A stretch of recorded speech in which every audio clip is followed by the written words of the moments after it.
چیز برای بازی نهایی جام تاجیکستان 2020 آماده است. دوستان ارجمند، فوتبالبازان دسته روشن با لباسهای رنگش بنفش رقابت میکنند و بازیگران دسته خطلون با لباسهای سفید. این هم دستفشوری سرمربیان هر دو تیم اصلدین حبیبالله و غیرتعلی میراحمدov است که فکر میکنم به هر دو برار میخواهند در بازی فینالی جام تاجیکستان. و بیایید با هیئت دسته ها متوجه میشویم. هیئت دسته روشن در بازی امروز چنین است: رقم 1 دروازه‌بان رستم ریزویف، رقم 67 حسن رستموف، 5 دلیر شومرودوف، رقم 90 سعید امیری سعید احمد، رقم 25 مظفر نظرов، رقم 2 سفرعلی کریمов، رقم 8 عبدالرحمن نظیمов، رقم 10 دلیر چولوف، 20 سعیدخان امروخان، رقم 80 نوروز رستموف و رقم 9 زوکیر عبدالخیرов. سرمربی دسته غیرتعلی میراحمدov است. و این بود هیئت اولیه دسته روشن در بازی امروزه و با ردبندی و نقشه این دسته متوجه میشویم که سرمربی دسته روشن چون همیشه حسن رستموف رو در خط دفاع مرکز میگذارد که همراه با سعید احمد اونها رقابت میکنند که فکر میکنم مقابل این دو حمایتگری با تجربه روشن رقابت کردن برای دلخواه حریف مشکلی رو پیش میآورد. چون در بازی با دسته استقلال ما این چیز رو بعد مشاهده کردیم در بازی با باشگاه فوتبال ریگارد هدست که اونجا روشن هم در میدان خود بازی ارزنده نشون داد. این چیز بعد مشاهده شد. خب بیایید با هیئت دسته خطلون متوجه میشویم. اونها با چنین هیئت رقابت میکنند. رقم 16 دروازه‌بان کوای گوتسون، رقم 23 محمد نسکوف، رقم 37 روشن عزیزوف، رقم 20 حسین نورماتوف، رقم 33 بیکتال تونی، رقم 21 سوربون افغانوف، رقم 63 عمرجان شریپوف کاپیتان دسته، رقم 10 خدایداد اوزوقوف، رقم 11 پرویز باقیخونوف، رقم 28 سنت الله اسماعیلوف و رقم 39 ژان گاتین. این حمله‌گری دسته خطلون سرمربی دسته اصلدین حبیبالله. نقشه دسته خطلون در بازی امروز چنین است: 4-4-2 مثل دسته روشن عزیزوف نسکوف در خط دفاع مرکز بازی میکنند، ژان گاتین و سنت الله اسماعیلوف در خط حمله. در نبودن چند تن از بازیگران که مشکلات کادری باشگاه فوتبال خطلون رو نشون میدهد، امروز سرمربی دسته نقشه گرفت که سنت الله اسماعیلوف بازیگر 17 ساله این دسته رو با خط حمله آورد. البته بازیگر 18 ساله که تا یک اندازه او در هیئت دسته خطلون تجربه کم در هیئت اساسی دارد. خب هیئت دوم در بازی امروز چنین است. دوستان ارجمند، نصرالله کبیروف رفری فیفا از شهر نورک این بازی را حکمی میکند با او اکمل بوریف، خسروی صدیقزاد در دو کنار میدان که اونها هم اسیستنت رفران فیفا هستند کمک خواهند کرد و ما باور داریم و امید داریم که امروز در بازی حساس فینالی جام تاجیکستان 2020 دوباره قهرمانی اساسی نخواهند بود و امید داریم که یک بازی عادلانه، بازی واقعا هم ارزنده رو باشگاه فوتبال روشن و دسته خطلون نشون میدهد. و البته ما گفتیم مشکلات کادری دسته خطلون که در 4-5 بازی اخیر می شود که یکی از پیشتازان اساسی این تیم کرامتالله سعیدوف با سبب‌های به ما معلوم در هیئت دسته نیست و عموما در تمرین ها در بازی ها شرکت نکرد و از این چیز سرمربی دسته نگران هم شد در نشست خبری که روز 16 اکتبر در فدراسیون فوتبال تاجیکستان برگزار شد و البته نبودن او هم تا یک اندازه جای دارد که ما در این مورد بعدا گفته میگذاریم. و اما در باشگاه روشن یگان تغییرات یگان تلفات دیده نمی شود. غیرتعلی میراحمدov اشاره کرد که همه بازیگران آماده هستند با بازی حساس، بازی حل طلب برای باشگاه فوتبال روشن و فکر میکنم اونها الکی درک کردند که با فرق از اون که اونها با لیگ عالی رو خط گرفتن از لیگ یکم، این بازی باز هم اهمیتی کلانتر دارد، زیرا غالب جام تاجیکستان 2020 با بازی های جام کنفدراسیون فوتبال آسیا در سال 2021 روخت میگیرد و فکر میکنم امروز دسته ارزنده این روخت رو به دست خواهد آورد. بازی آغاز میشود از مرکز میدان و اولین هجوم فوتبالبازان دسته خطلون رو میبینیم. دوستان ارجمند، سوربون افغانوف که فکر میکنم برای کنار راست برای فوتبالبازان دسته روشن یک خطر رو ایجاد میکند. امروز کوشش کرد ولی او را از پای افتونید فوتبالباز دسته روشن و اولین ضربه جریمه‌ای هم با نفی بازیگران دسته خطلون با دست آمد. خب در نیمه مرحله اولی چمپیونات تاجیکستان دسته خطلون توانست مقام سوم رو کسب کرده و بعد از آغاز شدن مرحله دوم چمپیونات اونها دو زینه پایین‌تر رفتند ولی این یگان فکر میکنم تلفات نخواهد بود برای باشگاه فوتبال خطلون. حالا بیکتال تونی ضربه جریمه‌ای را اجرا میکنند از کنار راست میدان. پرتابی او با جریمه‌گاه دسته روشن ولی کمی بلندتر تو با جریمه‌گاه هوا داده شد و در این لحظه یگان نفر فوتبالیست دسته خطلون با توپ نرسید. خوب البته در جام تاجیکستان دسته خطلون دسته روشن راهی بسیار پرپیچ шутобро тай карданд ва метавон гуфт ки онҳо арзанда бозӣ карданд дар мавсими имсола ки ба финал рохат гирифтанд. Ва як чизи дигарро дӯстони арҷманд бояд хотиррасон кунем, бояд ёдовар шавем ки бори аввал дар таърихи 29 солаи баргузории ҷоми Тоҷикистон як дастаи лигаи якум то ба финали ҷоми Тоҷикистон рохат мегирад. Ин воқеан ҳам натиҷаи назаррас ва махсусан таърихӣ барои бошгоҳи футболи Равшан аст ки даста садрнишини ҷадвали чемпионати лигаи якум то ба финали ҷоми Тоҷикистон расид ва то ин дам ягон даста чунин натиҷаро такрор накарда буд. Ва баъд аз 26 сол футболбозони шаҳри Кӯлоб ба финали ҷоми Тоҷикистон рохат гирифтанд. онҳо охирини маротиба дар финал бо исми албатта Равшан ҳанӯз соли 1994 бо бошгоҳи футболи Маст Шодмони Ҳисор рақобат карда буданд ки дар финал футболбозони дастаи Равшан бо ҳисоби 2-1 ғалаба ба даст оварданд ва он охирон финал барои дастаи Равшан дар ҷоми Тоҷикистон буд. ҳарчанд даста дар лигаи олӣ солҳои зиёд бозӣ кард, вале ба финали ҷоми Тоҷикистон рохат нагирифт. инҷо як бархурд бо иштироки Жан Гатен, легионери дастаи Хатлон ва инчунин футболбози дастаи Равшан буд. фикр мекунам Музаффар Назаров аз пой афтид ва Насрулло Кабиров аввалин огоҳиро инҷо ба бозингари дастаи Хатлон нишон медиҳад, ҳамлагар, ва мебинем ки ҳолати бозингари дастаи Равшан хуб аст. футболбози рақами 25 Музаффар Назаров. бори дигар биёед такроран бинем. албатта ӯ тӯбро зад, вале каме суръате ки бозингари дастаи Хатлон дошт монеа шуд ба ин футболбоз ва ҳамин тавр зарбаи ҷаримавии озод Ҳасан Рустамов партоби ӯ ба ҷаримагоҳи дастаи Хатлон. вазъияти бисёр ҳам хуб барои футболбозони Равшан ва Куае Готсон хеле ҳам хуб бозӣ мекунад дар ин лаҳза ва намегузорад ки футболбози дастаи Равшан Чолов буд агар хато накунам. дар ин лаҳза хеле ҳам хуб баромад ва ҳамдастаи худро хуб дар кард. онҷо Наврӯз Рустамов бо сар тӯбро ҷониби ҳамдастаи худ ҳаво дод.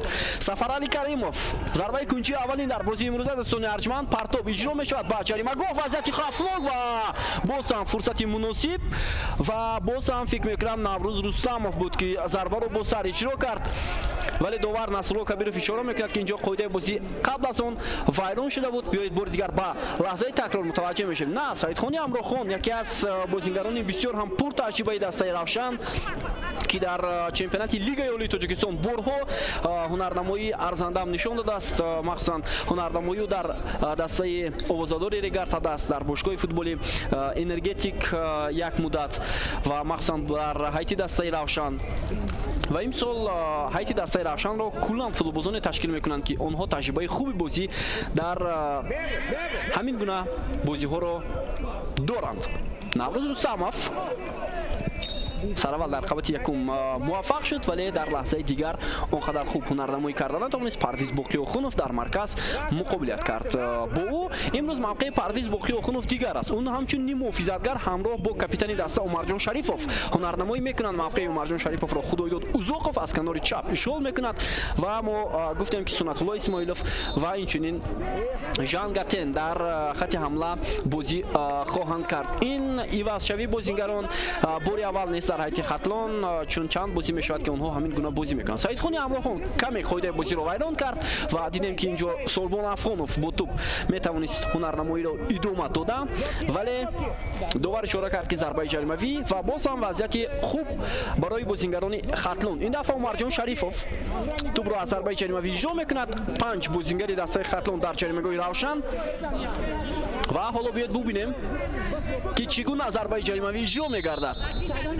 Умарҷон Шарифов партоби ӯ, вале бозингарони Равшан тӯбро аз ҷаримагоҳ берун карданд. Бикатал Тони аз масофаи дур хост зарбаро иҷро кунанд, вале муваффақ намешаванд футболбозони дастаи Хатлон. Ҳусейн Нурматов яке аз бозингарони фаъоли дастаи Хатлон дар мавсими имсолаи чемпионат ва инчунин метавон гуфт ки дар қатори беҳтаринҳои мавсими имсолаи чемпионати лигаи олии Тоҷикистон Ҳусейн Нурматов дар ҳамин мавқеъ ҷойгоҳи хоса ҳам касб карда тавонист. албатта дар дастаҳои кишвар дар ин мавқеъ футболбозони бо таҷриба ҳунарнамоӣ мекунанд. Табризи Давлатмирд аз Истиқлол, Ҳусейн Нурматов аз бошгоҳи футболи Хатлон ва инчунин боз якчанд бозингарон аз дастаҳои дигар ҳоло Сорбон Афғонов партоби ба ҷарима гол вазъияти бисёр ҳам хафнок барои футболбозони Равшан. Худоидод Узоқов мебинем ки чӣ гуна ҳуҷуми дастаи Хатлонро идома медиҳад. Худоидод Узоқов партоби ба канори рости майдон бозам Афғонов ҳоло ирсоли тӯб ҳавои хеле ҳам хуб Жангатен дар қабати дуюм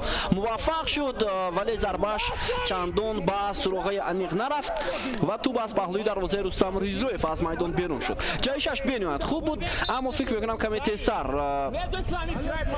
зарбаро иҷро кард. Ба ин хотир бархурд дошт бо бозингари дастаи Равшан. шояд ҳолаташ хуб бошад, аммо довар Насло Кабиров ишора мекунад ба табибони даста ки ба кӯмаки ӯ шитобанд. бор дигар ба ҳолати такрор мутаваҷҷеҳ мешавем. Жангатен дар асл ҷаҳиши ӯ дар сатҳи баланд буд, хеле ҳам баланд, вале ба тӯб аниқтараш расида натавонист. дастаи Хатлон баъд аз 16 сол бори аввал ба бозии ниҳои ҷомеи Тоҷикистон роҳ хоҳад гирифт. ёдовар мешавем ки ҳанӯз соли 2003 онҳо бо маҳз намояндаҳои шаҳри Кӯло бозӣ карда буданд. бошгоҳи футболи Ансол ки он вақт бошгоҳи футболи Вахш ном дошт ва маҳз Аслиддин Ҳабибуллоев ҳамон вақт капитани дастаи Вахш буд ва даста тавонист дар финал ғалаба ба даст оварда бар Олимп Ансоли Кӯло бо ҳисоби 3-1 ин бозӣ дар шаҳри Душанбе баргузор шуда буд. он вақт ҳайати дастаи собиқ Вахш воқеан ҳам пурқувват буд ба фарқ аз замони ҳозира ва ҳатто ба фарқ аз 5-6 соли охир. Аслиддин Ҳабибуллоев, Назир Ризомов, Ҷамолиддин Ноев, Рамонали Баротов ва умуман Алексей Нематов футболбозоне буданд ки дар ҳақиқат дар ҳайати дастаи собиқ Вахш дурахши хеле ҳам хуб доштанд ва аксари онҳо ҳатто узви тими миллии футболи Тоҷикистон буданд. ҳоло дар ҳайати дастаи Хатлон бозингароне ки ба тими миллӣ албатта даъват мешаванд бештар хеле ва хеле кам ҳастанд. охирин маротиба капитани ин даста Умарҷон Шарипов ба тими миллӣ даъват шуд, ҳарчанд имсол ҳунарнамои бисёре аз бозингарони дастаи Хатлон ҳамагонро дар ҳайрат гузошт ва ин пеш аз ҳама аз фаъолияти мураббиён ҳам дарак медиҳад. имконияти бисёр ҳам хуб барои футболбозони дастаи Равшан, зарба иҷро мешавад ва боз ҳам Куае Готсон дарвозаи Хатлонро аз гол эми нигоҳ медорад. беҳтарин имконият буд барои футболбозони дастаи Равшан ва дар 9 дақиқаи аввали рақобат ин аллакай дуюмин фурсат буд. Зокир Абдулхайров, дӯстони арҷманд, яке аз футболбозони собиқадори дастаи Равшан, яке аз бозингароне ки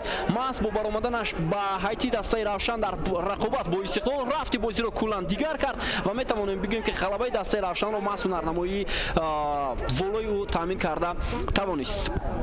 нофаҳмии Ҳасан Рустамов ва Саидамири Саидаҳмад дар хати марказ. ҳуҷуми бозингарони Равшан, партоб ба канор, вале Сорбон Афғонов имконият намедиҳад.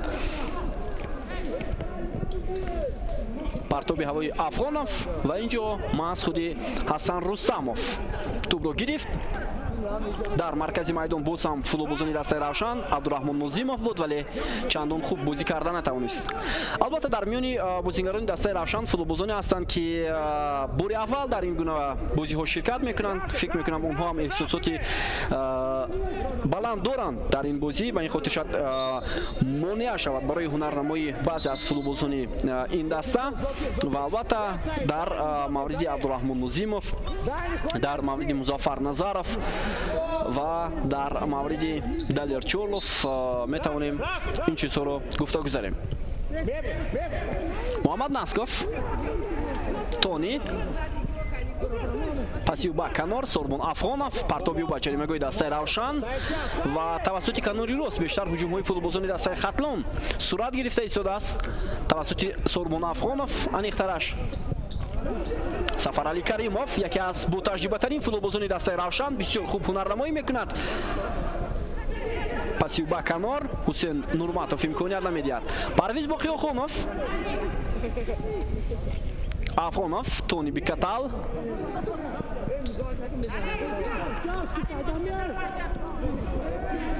Жангатен, Сорбон Афғонов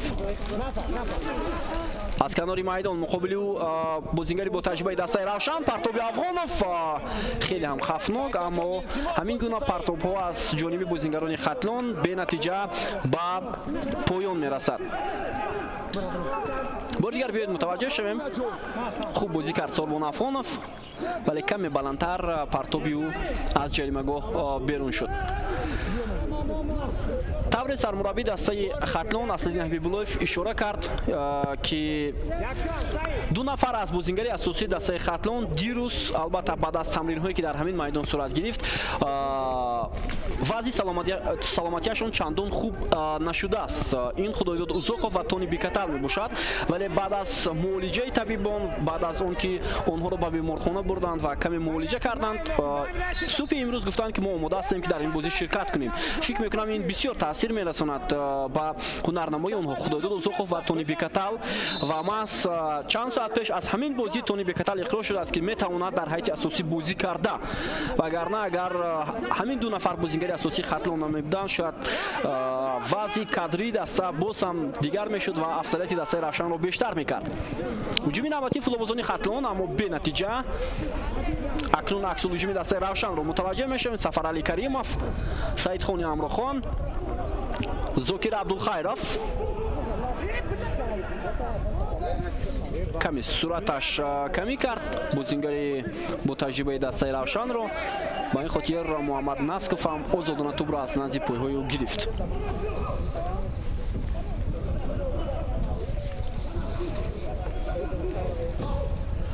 این باری دویم است که در ورزشگاه مرکزی شهر حصار فینالی جام تاجیکستان برگزار میشه. سال گذشته هم در همین میدان بازی نهایی با اشتراک استقلال و ریگر تداس برگزار شده بود. حالا پرتاب به عمرجان شریفов هجوم نوبتی فوتبالبازان خطلون کاپیتان دسته خطلون تلاش میکند. اوزاقوف، پرویز باقی‌آخونов، تونی بیکتل اینجا فشار آوردند با حمایتگری کناری دسته خطلون و از جای خود بر نمیخیزد. شاید قاعده بازی ویران شد. هجوم نوبتی دسته روشن را از کناری چپ متوجه میشویم. ارسالی تو با جریمه‌گاه دسته خطلون و باز هم کوای گوتسون امکانیت نمیدهد با حمله‌گری دسته روشن. دوباره بازی رو باز می‌دارد و اونجا یک فوتبالبازی دسته خطلون نصیب گرفته است. بیاید متوجه شویم که چگونه امکانیت بود برای نوروز رستموف.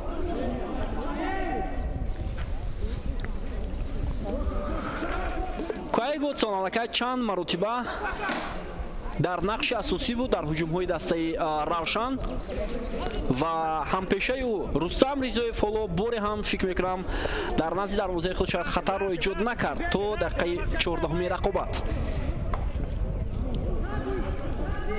روشن عزیزوف، خدایداد اوزاقوف، حسین نورماتов توپ رو از دست داد ولی روشن عزیزوف خیلی هم خوب و سریع وقت این لحظه رو برگردونده توانست. حالا هجوم دسته خطلون رو میبینیم. سنت الله اسماعیلوف به توپ رسیدن نتوانست. اینجا کمی مانع شد حمایتگری دسته روشن وگرنه بهترین فرصت میشد برای سنت الله اسماعیلوف که آماده بود با دروازه‌بان هم یک به یک برآید. اولین ضربه کنجی برای فوتبالبازان دسته خطلون. بیاید متوجه شویم با پرتابی که انجام داد روشن عزیزوف و این حسن رستموف بود است که این لحظه رو برطرف کرد. خدایداد اوزاقوف در نزد توپ ضربه کنجی برای بازیگران دسته خطلون با چه انجامی بعد حالا متوجه میشویم. اینجا یک نافهمی میانی بازیگران دسته روشن و خطلون و نافهمی میانی کدام بازیگران است.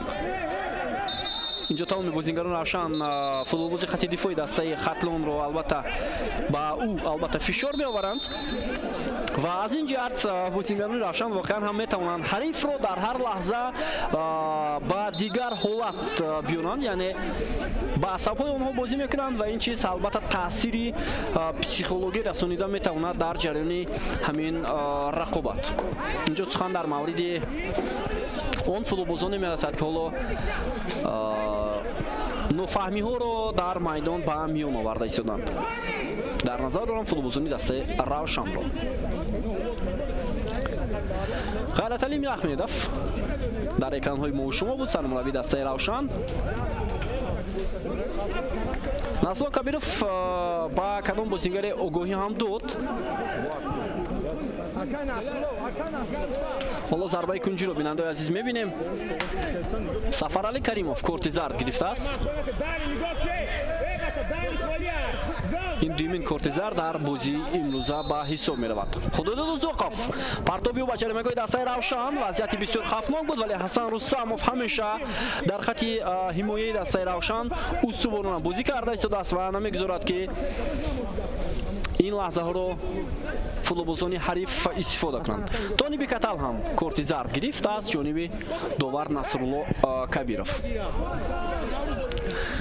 Агар мо ба ҳайати эҳтиётӣ ҳар ду даста мутаваҷҷеҳ шавем, метавонем бигӯем ки ҳайати эҳтиётӣ ҳар ду даста қариб ки қувваҳои баробар ҳам доранд. Вале имрӯз дар курсии эҳтиётӣ дастаи Равшан як бозингари бисёр ҳам бо таҷриба Амирҷони Фаррухзод аст, ки суръати хеле ҳам баланд дорад, футболбозӣ хеле ҳам навр аст, ки дар чемпионати Лигаи Якуми Тоҷикистон борҳо ҳунарнамои ӯро дидем ва махсусан дар марҳилаҳои гузаштаи ҷоми Тоҷикистон суръат, техникаи ӯ метавонад ба ҳар ҳариф монеа эҷод кунад ва дар ҳайати дастаи Хатлон ин гуна бозингар ҳоло дар курсии эҳтиётӣ нест. Сорбон Афғонов зарбаи ӯ ба хати ҳамла. Инҷо ду нафар бозингари дастаи Хатлон фишор меоваранд, вале сари вақт Саид Амири Саид Аҳмад ин вазъиятро бартараф кард. Аут. Жан Гатен, Афғонов.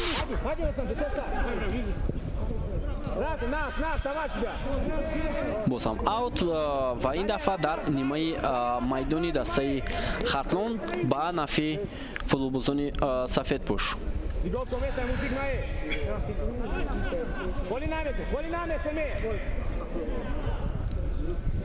Тони Бекатал тӯбро ба Сорбон Афғонов ҳаво додани шуд, аммо ин лаҳзаро футболбозони Равшан бартараф карданд.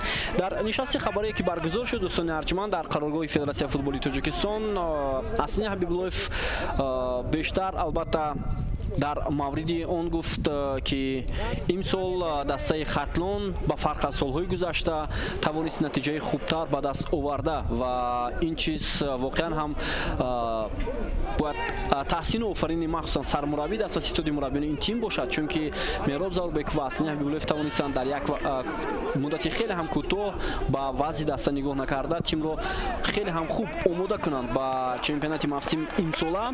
Вале Аслин Ҳабибуллоев гуфт ки имсол метавон гуфт ки бозии дастаи душанбе 83 воқеан ҳам қобили таҳсин аст, ки чун онҳо таҷрибаи ҳунарнамоӣ дар лигаи олиро надоштанд. Аммо бубинед ки дар Хатлон бозингарони бо таҷрибае ки дар лигаи олӣ аллакай мавқеи худро пайдо карда буданд хеле ва хеле кам ҳастанд ва ғайр аз ин даста ба он нигоҳ накарда ки аз ҷиҳати молиявӣ чандон хуб нест, дар мавсими имсола бисёр хуб ва арзанда бозӣ кард. Ин воқеан ҳам қобили таҳсин офарин аст, махсусан ба мураббиёни даста, ки тимро ба ин дар ин ҳолат муқобили дигар дастаҳои лигаи олӣ омода карданд ва натиҷаҳои хуб ҳам ба даст оварда тавонистанд. Албатта тимҳои Душанбе 83 ва Файзканд, ки ин дастаҳо ҳам дар мавсими имсола бори аввал бозӣ карданд, метавон гуфт аҳсан, ки тавонистанд мавқеи худро дар миёни дастаҳои лигаи олӣ мустаҳкам нигоҳ дошта.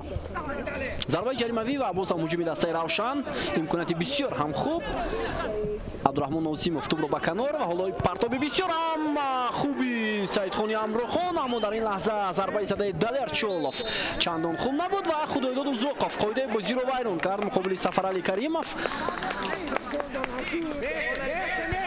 вазъияти бисёр ҳам хуб ва инҷо лаҳзаи қоидавайронкуниро коргардон ба мо такраран нишон медиҳад ва қабл аз ин мо гуфтем ки беҳтарин имконият буд барои бозингарони Равшан, ки Далер Чолов натавонист тӯбро ба дарвозаи ҳариф зада. ҳоло вазъияти стандартӣ барои бозингарони Равшан. Сафарали Каримов дар назди тӯб.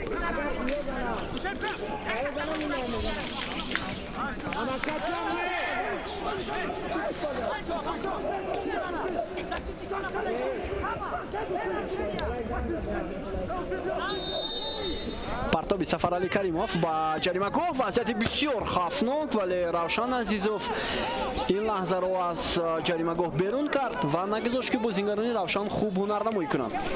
беҳтарин имкониятро фароҳам овард Сафарали Каримов.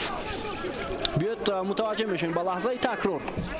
воқеан ҳам фурсати хуб ва як партобе буд ки барои ҳарифам ногувор. зарбаи кунҷӣ анҷом додаи Сафарали Каримов бенатиҷа. ба ҳар сурат аут ба нафи футболбозони Равшан.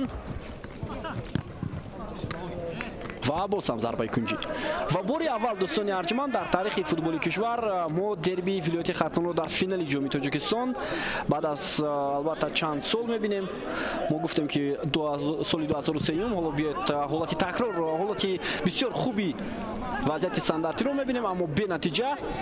ва баъд аз соли 2003 ки он ҷо Вахш ва Олимп Ансол бо ҳам рақобат карда буданд, бори аввал Равшану Хатлон тавонистанд ба финал роҳат гирифта.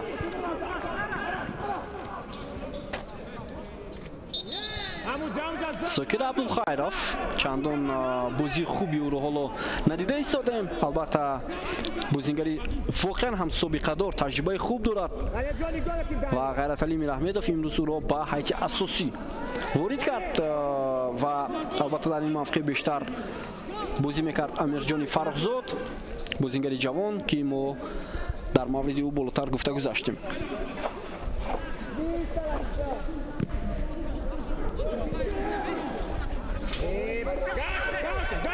Ҳусейн Нурматов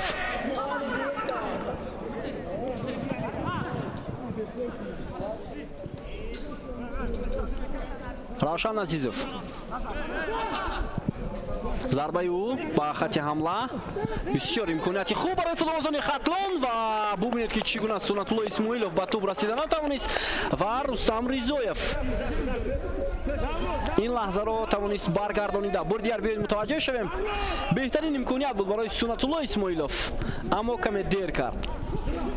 шояд ин аввалин вазъияте буд дар назди дарвозаи Рустам Ризоев ки ӯ бо мушкили тӯбро дошта гирифт.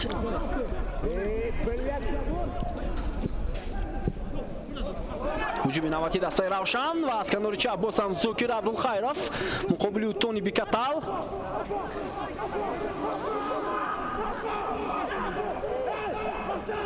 Зокир Абдулхайров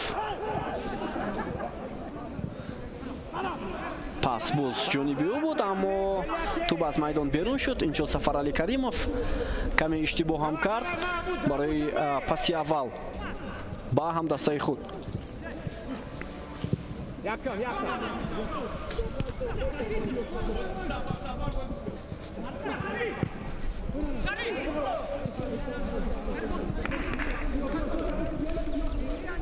хуб, соли гузашта гуфтем дар ҳамин майдон дастаи Истиқлол бо Регар Тадас бозӣ кард дар ҳузури беш аз 4500 тамошобин ва онҷо бо ҳисоби албатта 4-2 аз рӯи зарбаҳои пеналти Истиқлол ғалаба ба даст овард ва давоми албатта 2 соли охир Истиқлол Регар Тадасро дар финал мо медидем ва имсол бидуни ин дастаҳо финали ҷоми Тоҷикистон баргузор шуд. Регар Тадас ҳам дар ҳолати бисёр бади молиявӣ қарор гирифт ки лигаи олиро тарк кард ва Хуҷанд ҳам дар давоми чанд соли охир дар финал бозӣ карда буд, махсусан бо Истиқлол. онҳо рӯбарӯ шуда буданд соли 2017 ки бо ҳисоби 2-0 ғалаба ба даст оварда буданд. ва гуфтем ки баъд аз соли 2009 ҳамеша Истиқлол дар финали ҷоми Тоҷикистон бозӣ карда буд. имконият барои футболбозони дастаи Равшан. ҳоло мутаваҷҷеҳ мешавем гузариши бисёр ҳам хуб, зарба хеле ҳам олӣ иҷро мегардад аз ҷониби маҳз бозингари бо таҷрибаи дастаи Равшан, вале ин лаҳзаро хеле хуб баргардонид дарозабон Куае Готсон. Сафарали Каримов қоидаи бозиро байрон мекунад. биёед мутаваҷҷеҳ шавем ба ҳунарнамоии бисёр ҳам олӣ Абдураҳмон Нозимов.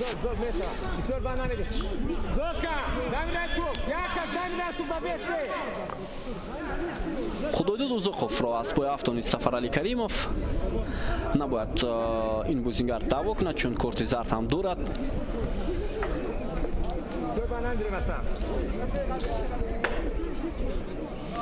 البته بازی فینالی جام تاجیکستان با یک احساسات خیلی هم بلند برای هر دو دسته صورت میگیرد، چون این دو دسته هم در موسم امسال مرحله‌های بسیار دشوار را طی کردند. در مورد وضع مالیوی هم روشن و هم خطلون ما گفته گذاشته بودیم و روشن البته به لیگ اولی رو خط گرفت.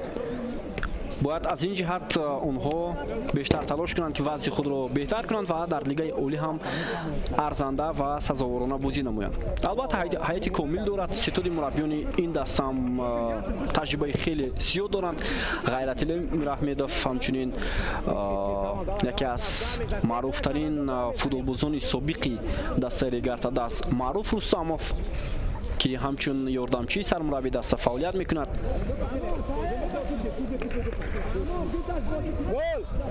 بار دیگر متوجه میشیم با گزارش های عبدالرحمن نظیموف که خیلی و خیلی خوب و عالی دو بازیگری دسته خطلون رو فریب داد و نهایت ضربه رو اجرا کرد که دروازه‌بان کوای گوتسون هم این لحظه رو برگردانید. پرتاب روشن عزیزوف با جریمه‌گوی دسته روشن، نوروز رستموف فوتبالبازان دسته روشن با هجوم نوبتی خود آغاز میکنند.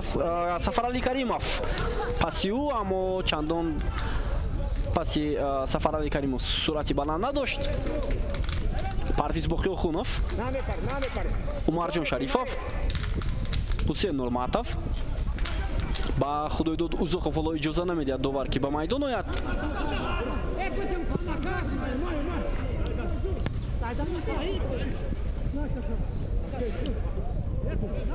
سعیدخانی امروخان با او در این لحظه کمک میکند دلیر شومورودوف، او هم بازیگری واقعا هم با تجربه. اصلا سعیدخانی امروخان همچون حمایتگری کنار است، ولی با سبب که دلیر شومورودوف در این موقع است و در مرکز نیم حافظه کناری هنرنمایی کرده است. هجوم نوبتی دسته خطلان پرویز بخیوخونوف، گزارشی از یک نفر ولی پس با ژان گاتن نگذشت. بهترین حمله بود و می توانستند فوتبالبازان خطلان اون را خوبتر انجام دهند. محمد نسکوف و دروازه‌بان کوای گوتسون.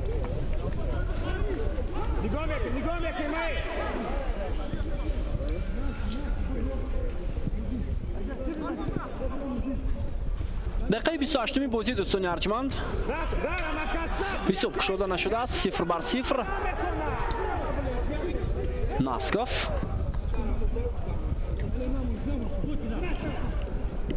بوسام بوتو بازیگران دسته خطلان و دلیر شومورودوف امکانیت نمیدهد. باسوربون افغانوف، نه اینجا سنت‌الله اسماعیلوف بوده است. سنت‌الله اسماعیلوف هم تجربه خوبی بازی در مسابقه‌های بین‌المللی را دارد. دارنده مدال نقره چمپیونات آسیا در سال 2018، اشتراکی جام جهان در سال 2019. وضعیت بسیار هم خوب برای فوتبالبازان خطلان ولی ژان گاتن در این لحظه نتوانست ضربه را اجرا کرده.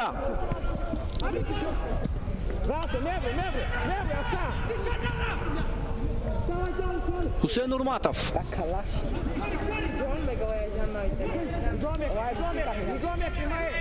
عمرجان شریفوف،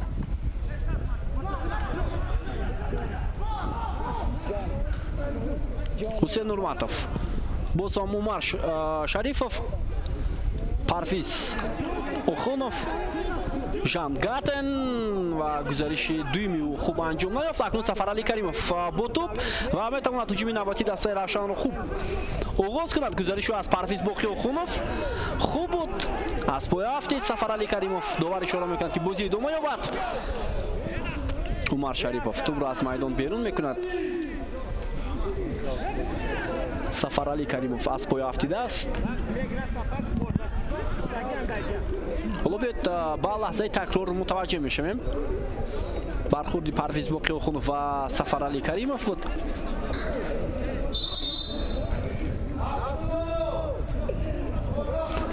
توپ را از میدان زده بیرون کرد عمرجان شریفوف و اکنون فوتبالبازان دسته روشن به اصطلاح فیر پلی انجام دادند. نیم ساعت از بازی دسته روشن و خطلان سپری شد دوستان ارجمند. در دوام 30 دقیقه بازی ما دیدیم که бо эҳтиётона ҳарду даста дар хати ҳамла бозӣ мекунанд. албатта як иштибоҳ метавонад ба нафи яке аз ин дастаҳо бошад. Жан Гартен боз ҳам иштибоҳ мекунад дар ҳуҷуми дастаи Хатлон, вале тӯбро гирифт аз пои бозингари дастаи Равшан. Саидамири Саидаҳмад буд, ҳоло имконият барои Сорбон Афғонов ва инҷо зарбаи кунҷӣ нест.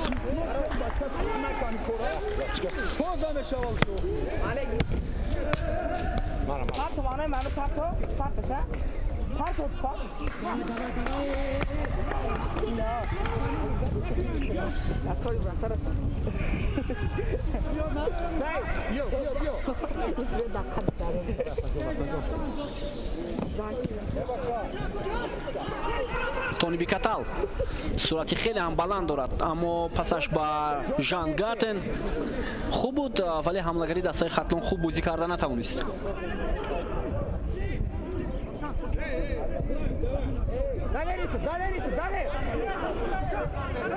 бо тӯ бозингарони Равшан Абдураҳмон Нозимов буд дар марказ, Ҳусейн Нурматов ва Куае Готсон. ҳамдигарфаҳмӣ футболбозони хати ҳимояи дастаи Хатлон бо дарвозабон хеле ҳам хуб аст ва айни ҳол ин чиз эҳсос мешавад ки дар сатҳи баланд онҳо бо Куае Готсон ҳамдигарфаҳмӣ доранд. дар ҳол дарвозабон ҳам ба футболбозони хати ҳимоя кӯмак карда истодааст. ва албатта ҷониби дарвозаи Равшан вазъиятҳои хафноки голзанӣ хеле кам аст аз ҷониби футболбозони Хатлон. онҳо талош мекунанд, вале аниқтараш зарба ё худ зарбаи мустақим анҷом дода наметавонанд. муқобили Умар Шарифов қоидаи бозӣ вайрон шуд. Парвиз Боқиёхунов, Сорбон Афғонов, партоби уруст ба ҷаримагоҳи дастаи Равшан, Умар Шарифов. мо гуфтем бозингари тими миллӣ ахиран ба тими миллии Тоҷикистон ки онҷо ҳидояти тимро Усмон Тошев ба ӯҳда дорад, ин футболбоз даъват шуд. Худойдод Узоқов натавонист то анҷом хуб бозӣ карда. Абдураҳмон Нозимов ҳоло дар ҳайати дастаи Равшан бисёр хубу арзанда бозӣ карда истодааст. ин футболбоз партоби бисёр ҳам хуба. Сафарали Каримов тӯбро мегирад Равшан Азизов ва инҷо чи аст? қоида вайронкунӣ нест магар? ва мо албатта мутаваҷҷеҳ мешавем ки дар ҳолати дуюм чӣ гуна Равшан Азизов бозӣ кард муқобили футболбози дастаи Равшан. бозингарони Хатлон чун ҳамеша тӯбро аз майдон берун мекунанд. як тан аз бозингари дастаи Равшан аз пои афти даст биёд мутаваҷҷеҳ мешавем. Абдураҳмон Нозимов бисёр хуб ҳуҷумро оғоз кард. Сафарали Каримов натавонист хуб бозӣ карда. Равшан Азизов бисёр хуб бозӣ кард, аммо лаҳзаи дуюм дар навори мо мутаассифона нест ва мо наметавонем хулосаи аниқ бароварда дар мавриди ҳолати дуюме ки бозингари дастаи Хатлон бо футболбози дастаи Равшан рӯбарӯ гардид.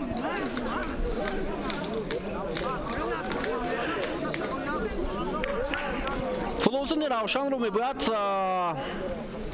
ба эҳсосот дода нашаванд ва асабӣ нашаванд, чунки бозии онҳо аз ҷиҳати анҷом додани ҳамлаҳои хафнок воқеан ҳам хуб аст. онҳо чанд фурсати хуби голзанӣ ҳам ба миён оварданд ва ин чиз метавонад ба рӯҳияи онҳо то як андоза таъсири манфӣ ҳам расонида.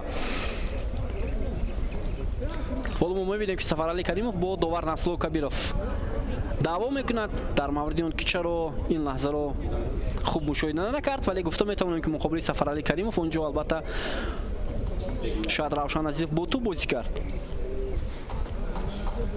беътибори дигар аз ин зовия мебинем ва бисёр ҳам хуб ҳоло намоиш дода мешавад Равшан Азизов ва инҷо муқобили Наврӯз Рустамов. албатта як ҳолате буд ки хулоса баровардан шояд ҳоло мутаваҷҷеҳ мешавем ва метавонем бигӯем ки Наврӯз Рустамов тӯбро аз худ дур кард аз бозингари дастаи Хатлон ва баъдан фишори футболбози дастаи Хатлон ӯро аз пои афтонид. вале дарҳол Насрулло Кабиров ишора кард ки бояд футболбози Равшан аз ҷой бархезад, яъне ба андешаи довар инҷо қоида вайронкунӣ набудааст. аммо гумони ман ин тавр нест. Умар Шарифов бозингарони Хатлон ҳуҷуми навбатии худро оғоз мекунанд. Ҳусейн Нурматов, Худойдод Узоқов, Умарҷон Шарипов бисёр хуб фаъол аст дар бозии имрӯза капитани дастаи Хатлон. Парвиз Боқиёхунов зарбаи ӯ ва توپ از پهلوی دروازه رستم ریزویف از میدان بیرون شد. همین گونه ضربه های خوب هم دارد پرویز بوقیاخونوف. گل او را از ضربه جریمه‌ای در بازی با دسته خوجاند در ورزشگاه پختکور شهر بختر ما دیده بودیم که واقعا هم ضربه عالی نشان راست بود که اونجا دروازه‌بان دسته خوجاند نتوانست اون رو برگردانیده.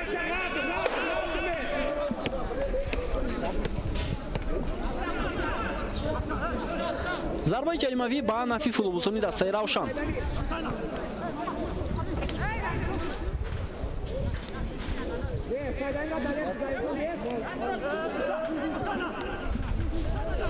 کریموف در نزد توپ.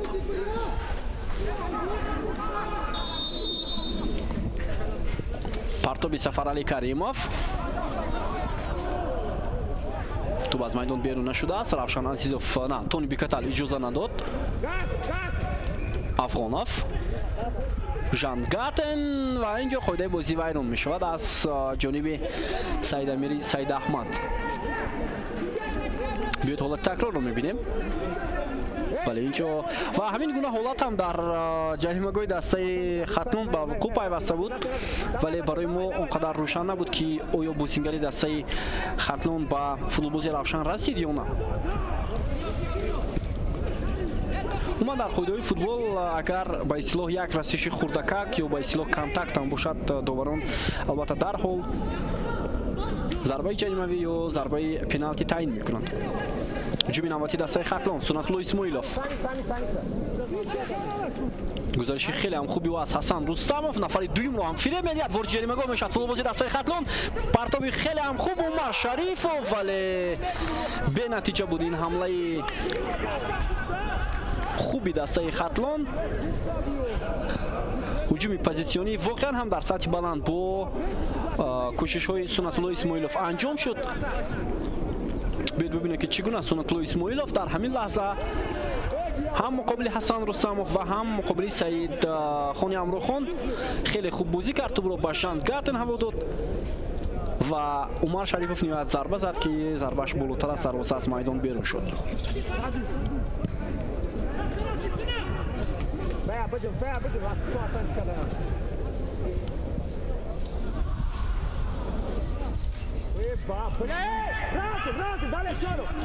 تونی بیکتال، حسین نورماتوف، گوتسون. توپ از میدان بیرون می شود.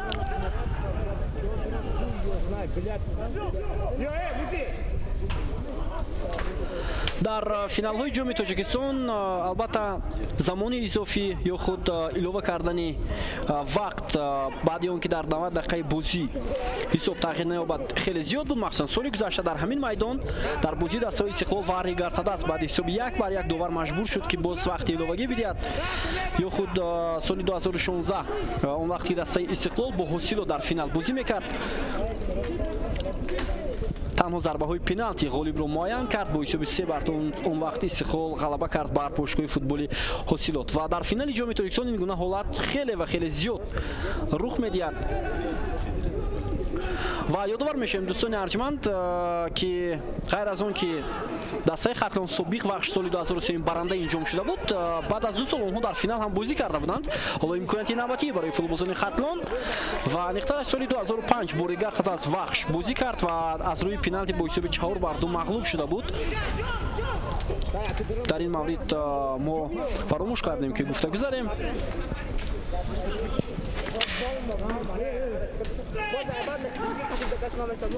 هجوم نوبتی دسته روشن پرتاب بسیار هم خوب و امکانیتی واقعا هم زیبا برای نوروز رستموف ولی این لحظه رو از دست داد. حمله‌گری دسته روشن بهترین امکانیت بود برای نوروز رستموف.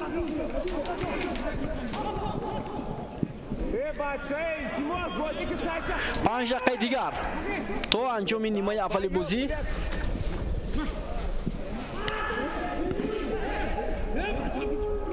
اینجا یک فوتبالبازی دسته ختلون از پای افتید و میبینیم که حسن رستموف مقابل سارمون افغانوف شاید نودروست بازی کرد.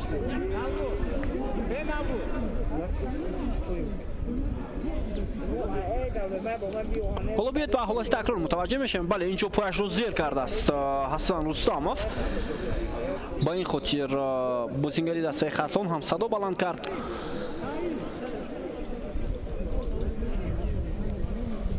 گلی نمیشه این از سایده میره سایده میره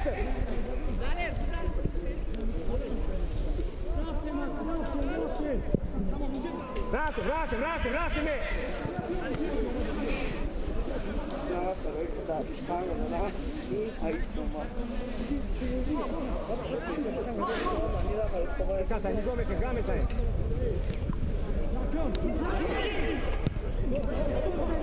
عمر شریپوف با توپ رسیدن نتوانست.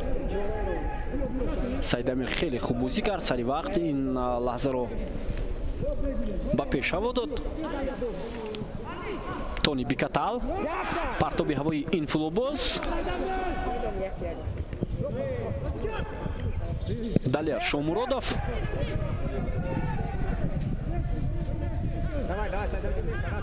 Мухаммад Насков. Парвиз Бохиохунов. Готсон. Хусейн Урматов. Равшан Азизов. Насков. فشار می‌آورند فوتبالیست دسته روشن به هر موقعی که بازیگران خطلون اشغال کردند و این شاید نتیجه هم دیار. توپ از میدان بیرون می‌شود. دسته خطلون دوستان ارجمند در موسم امسال چمپیونات تاجیکستان از قطار دسته‌های جایزه‌دار در مرحله دوم چمپیونات ما بالاتر اشاره کردیم که بیرون شد و زینه پنجم رو اشغال کرد.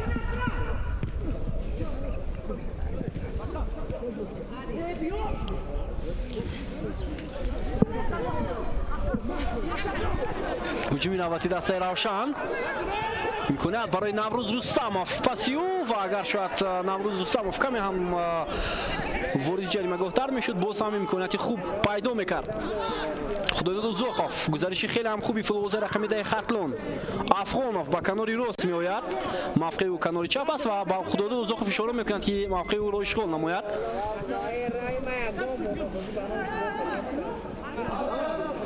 Насков, Умар Шарипов, Тони Бикатал, گزارش خیلی هم خوبی این حمایتگری کناری دسته خطلون. پرویز بخیاخونوف، ژان گاتن، حالا امکانیت هست. عمر شریفوف، سوربون افغانوف از کناری میدان حالا تلاش میکند. عمر شریفوف،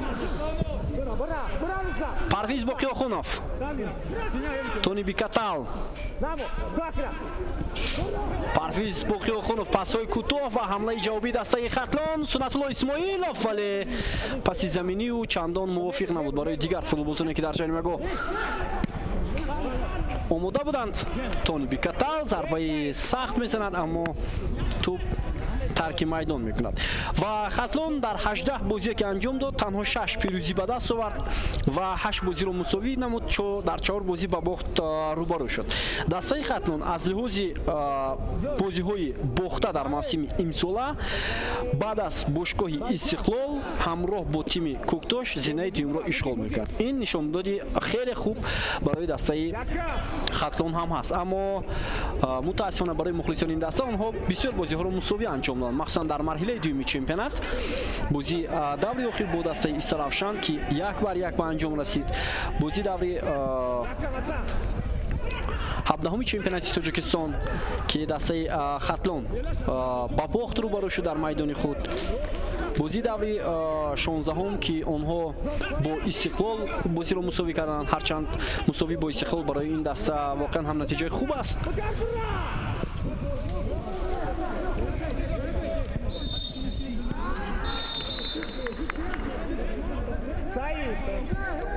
اینجا قاعده بازی کمی ویران شده است. نسلو کبیروف هر دو بازیگر رو اینجا شاید آگاهی شفایی هم میدهد. 2 دقیقه علاوه میشود بعد نیمه اولی بازی میان دسته روشن و خطلون. محمد ناسکوف و زاکر عبدالخیرов کمی برخورد داشتند.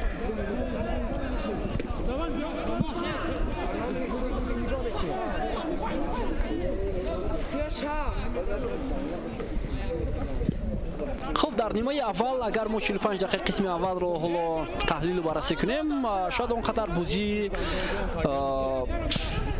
پرشدت رو با اشتراک هر دو تیم ندیدیم. هر دو دست هم تلاش میکردن در خط حمله امکانات های خوبی گل زدن به میان آورند، اما از چی باشد که کمی سراسیمگی اونها باعث باران میشد که حمله ها به نتیجه به انجام میرسید. ولی ضربه های مستقیم روشن بسیار خوب بود که در دو لحظه هم در زمانی دسته خطلان کوای گودسون خوب بازی کرد و اصلا ضربه هجوم های دسته روشن خفناکتر بودند نسبت به دسته خطلان. حالا یک هجوم نوبتی دیگر سفرعلی کریموف توپ از میدان بیرون می شود.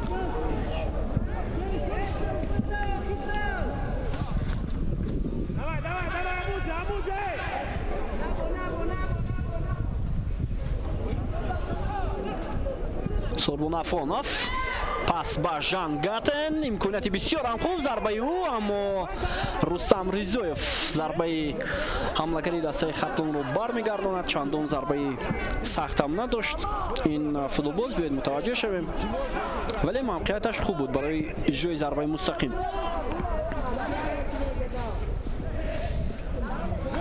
اوت با نفی فوتبالزنی دسته خطلون.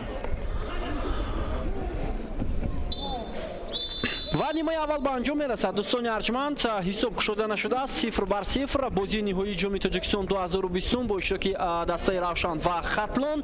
البته امیدوار هستیم که در 45 دقیقه قسم دوم رقابت دسته ها یک بازی کلا دیگر رو نشان میدهند و خاطر بیننده های ما رو خوشحال خواهند کرد. ما رو ترک نکنید و بعد چند لحظه به قسم دوم بازی برمیگردیم.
دوستان عزیز برمیگردیم با قسم دویمی بازی فینالی جام تاجیکستان میانی دسته‌های روشن و اینچنین خطلون. اولین تغییرات در حیطی دسته خطلون روشن معذرت انجام داده شد. اونجا قبل از اون که بازیگری رقم هفتمی دسته روشن امیرجان فرخزاد با میدان آمد، اینچنین یک تغییرات دیگر هم شد.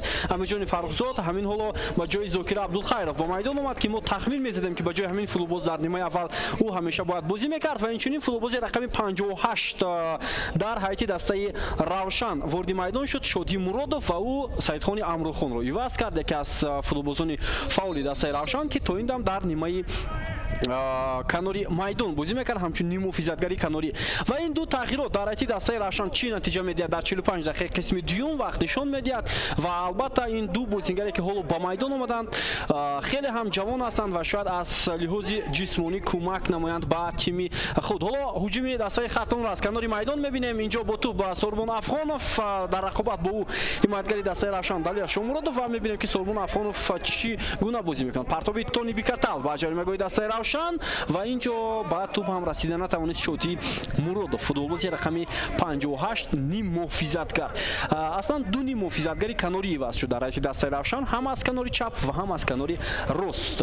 فکر میکنم این چیز باید کمک نماید با دسته روشن که در 45 دقیقه نیمه اول چند فرصت های خوب هم آنها داشتند. خب بیاید بار دیگر با حیطی دسته ها متوجه میشیم. حیطی دسته خطلون در قسم دوم چنین است، بدون تغییرات آنها بازی رو شروع کردند. در دروازه کوای گودسون، در خط حمایتی مرکز محمد نسکوف و اینچنین روشن عزیزوف، از کناری چپ میدان حسین نورماتوف و از راست بیکتال تونی، در مرکز میدان عمرجان شریفов پرویز باقی اخونوف، از کناری راست سوربون افغانوف و از چپ خودرود اوزاخوف، در خط حمله اسماعیلوف سنت‌الله و ژان گاتین، سرمربی دسته اصلدین حبیب‌الله‌یف. روشن در دروازه رستم رضایف هنرنمایی میکنند، در خط حمایتی مرکز حسن رستمов و سعید امیری سعید احمد، از کناری چپ دلیر شمرادov و از کناری راستی میدان در حیطی دسته روشن هنرنمایی میکنند مظفر نظرов. در مرکز میدان حالا عبدالرحمن نظیمov هنرنمایی میکنند، سفرعلی کریمov، از کنارها اکنون امیرجان فرخزاد و شادی مرادov بازی میکنند، در خط حمله نوروز رستمov و اینچنین دلیر چولوف بازی خواهند کرد، سرمربی دسته غیرتعلی میراحمدov. با تو فوتبالبازان دسته خطلون و میبینیم که چگونه حسین نورماتوف اینجا بسیار پاسی خوب هم بود از جانب ژان گاتین، ولی اندکی نافهمی بینیم فوتبالبازان دسته خطلون. سنت‌الله اسماعیلوف و قاعده بازی ویران نشده است. هجوم دسته خطلون رو روشن عزیزوف ادامه میدهد. حالا میبینیم که از کنار چپ چگونه بازیگران دسته خطلون با هجوم میگذارند. خدایداد اوزاخوف پرتابی و بهترین فرصت بود برای بازیگران خطلون. ببینید که چگونه یک هجومی برق‌وساز سرعتی بلندی بازیگران خطلون بسیار یک فرصت خیلی خوب رو برای آنها فراهم می‌آورد، اما در این لحظه اندک حمایتگران و مخصوصا دروازه‌بان موقع معین خود رو پیدا کردند و امکانیت ندادند.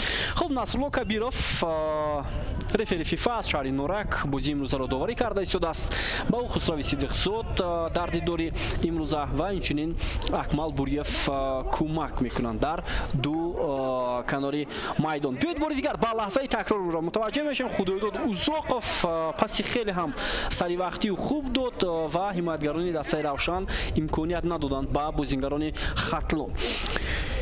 جام تاجیکستان دوستان ارجمند در تاریخ صاحب استقلالی کشور باری 29 برگزار می شود و البته این مسابقه عنعنوی همیشه بعد از چمپیونات لیگ اولی تاجیکستان در کشور نفوذی دوم درجه دارد و در دوام چند سال اخیر غالب جام تاجیکستان راحتی مسابقه بین‌المللی جام کنفدراسیون فوتبال آسیا را پیدا میکند که البته در سالهای اخیر این چیز کمتر به قید گرفته شد، چون که همیشه استقلال غالب میشد و اونجا البته برنده مدال های نقره حقوق اشتراک در بازی جام کنفدراسیون فوتبال آسیا را پیدا میکرد. ولی همین حالا یا روشن یا خطلون در موسم آینده تاجیکستان را در جام کنفدراسیون فوتبال آسیا معرفی میکنند و حالا ببینید قاعده ویرانکنی از جانب شادی مرادov بوده است و او محمد نسکوف را از پای افتانید.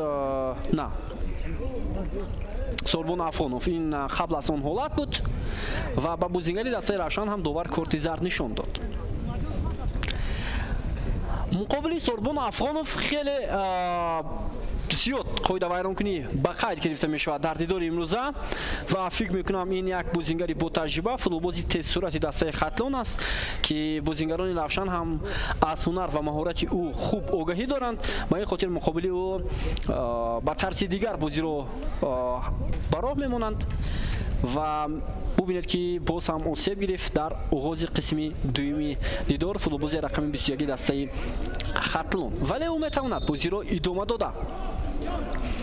Насков аз зарбаи ҷаримавӣ тӯбро ба бозӣ медорад. Партоби ӯ ба хати ҳамла Сунатулло Исмоилов талош мекунад, вале Рустам Ризоев тӯбро дошта гирифт. Рустам Ризоев яке аз дарвозабонҳое аст ки албатта дар дастаҳои гуногуни кишвар ҳунарнамои хубам анҷом дод ва чанд муддат ба тими мунтахаб ҳам даъват мешуд солҳои гузашта ва албатта агарчи дарвозабони асосӣ ҳам дар тими миллӣ набуд, вале буданд бозиҳое ки Рустам Ризоев шарафи тими миллиро дар ҳайати асосӣ ҳимоя карда буд.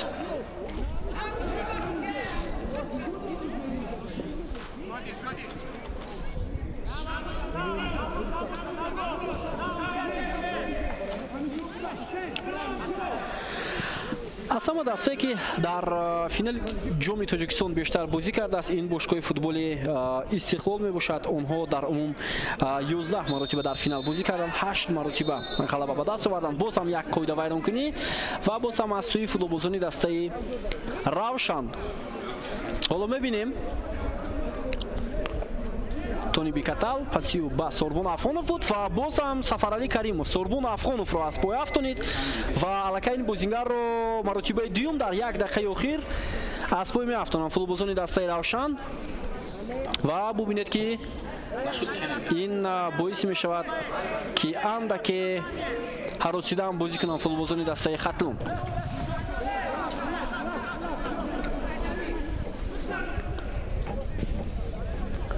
партоби Тони Бикатал ба ҷаримагоҳи дастаи Равшан, вазъияти бисёр хавфнок ва дарвозабони дастаи Равшан ин лаҳзаро барбод дод. аммо Насрулло Кабиров ишора мекунад ки тӯбро дарвозабон бояд аз назди дарвоза ба бозӣ дарорад. Сунатулло Исмоилов рақобат кард бо дарвозабони дастаи Равшан. дастаи Хатлон ё собиқ вахш ном дошт ин тим дар умум 4 маротиба дар финал бозӣ кардааст. ин маротибаи панҷум мешавад. охирин маротиба албатта соли 2005 онҳо дар финал буданд ки мағлуб шуданд аз Регартадас ва 2 маротиба дар финал дастаи Хатлон ғалаба ба даст оварда. Сорбон Афонов аз канори майдон боз ҳам ҳуҷуми дастаи Хатлон, вале ин дафъа партоби Афонов бенатиҷа анҷом шуд. барои дастаи Равшан ин маротибаи 4 аст ширкат дар бозии ниҳоии ҷоми Тоҷикистон ва танҳо як дафъа ки мо гуфтем соли 94 онҳо пирӯзӣ ба даст оварданд ва 2 дафъаи дигар дар финал мағлуб шуд даста.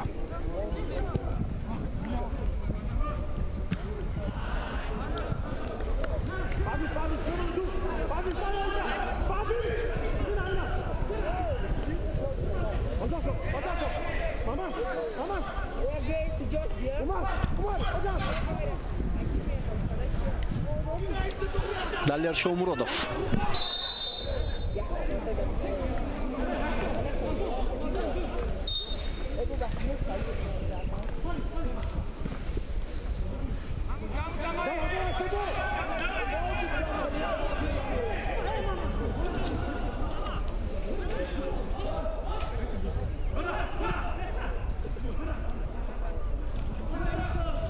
Тони Бикатал.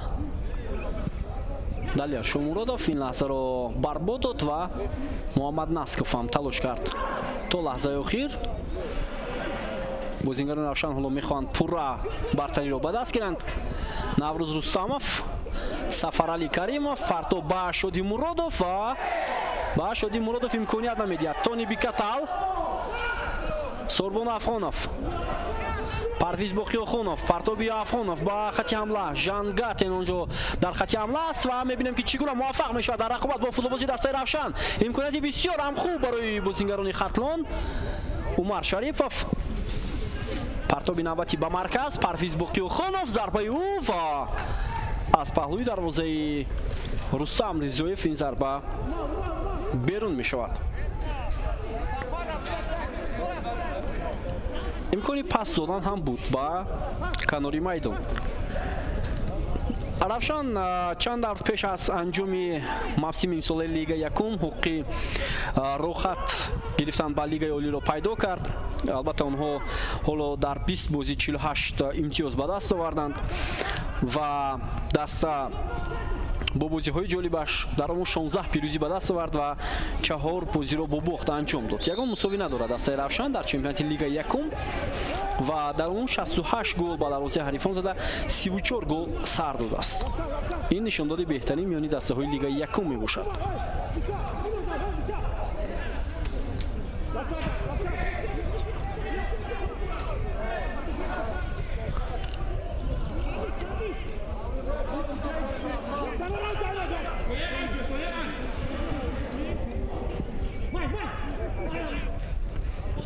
партов бисёр вазъияти хавфнок дар назди дарвозаи Хатлон, вале Куаи Готсон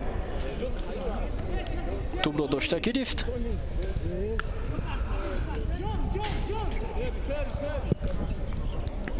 мо дӯстони арҷманд болотар гуфтем ки бошгоҳи футболи Равшан албатта дар кишвар солҳои 2012 ва 13 ки воқеан ҳам дар чемпионати Тоҷикистон натиҷаҳои хуб ба даст меовард, ҳуқуқи ширкат дар ҷоми конфедератсияи футболи Осиёро ҳам пайдо карда буд ва даста он замон дар марҳилаи гурӯҳии ҷоми конфедератсияи футболи Осиё баромад дошт ва аммо натиҷаи хуб ба даст оварда натавонист. ҳамроҳ бо дастаи Равшан ҳатто Регатадаст ҳам иштирокчии бозиҳои гурӯҳии ҷоми Африка буд.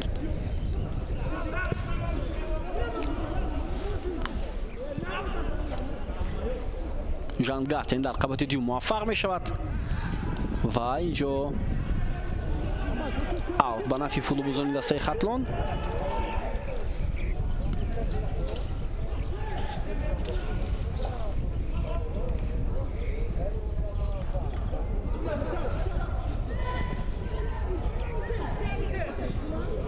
ҳуҷуми навбати дастаи Равшан аз канори рост, Амирҷони Фаррухзод, Наврӯз Рустамов, боз ҳам футболбози рақами 7 дастаи Равшан ва акнун Абдураҳмон Нозимов.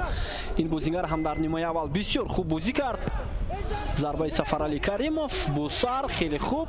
тӯб дар ихтиёри бозингарони дастаи Равшан, Ҳасан Рустамов, вале ҳамдигар фаҳмӣ надоштанд бозингарони Равшан.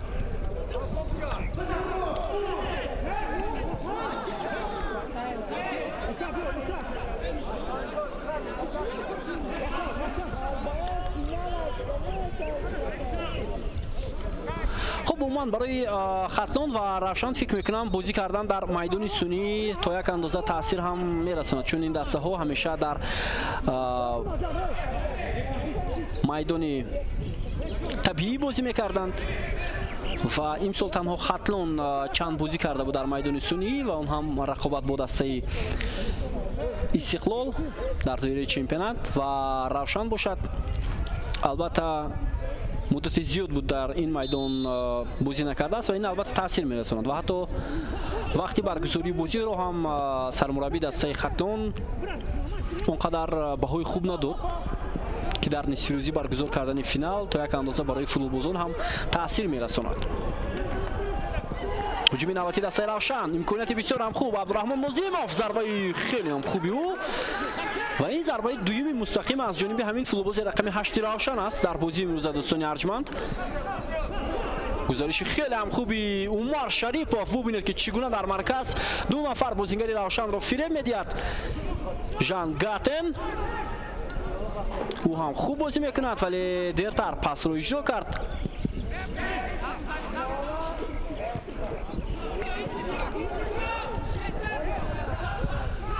Насков, Тони, ва натавонист тӯбро дарёб карда.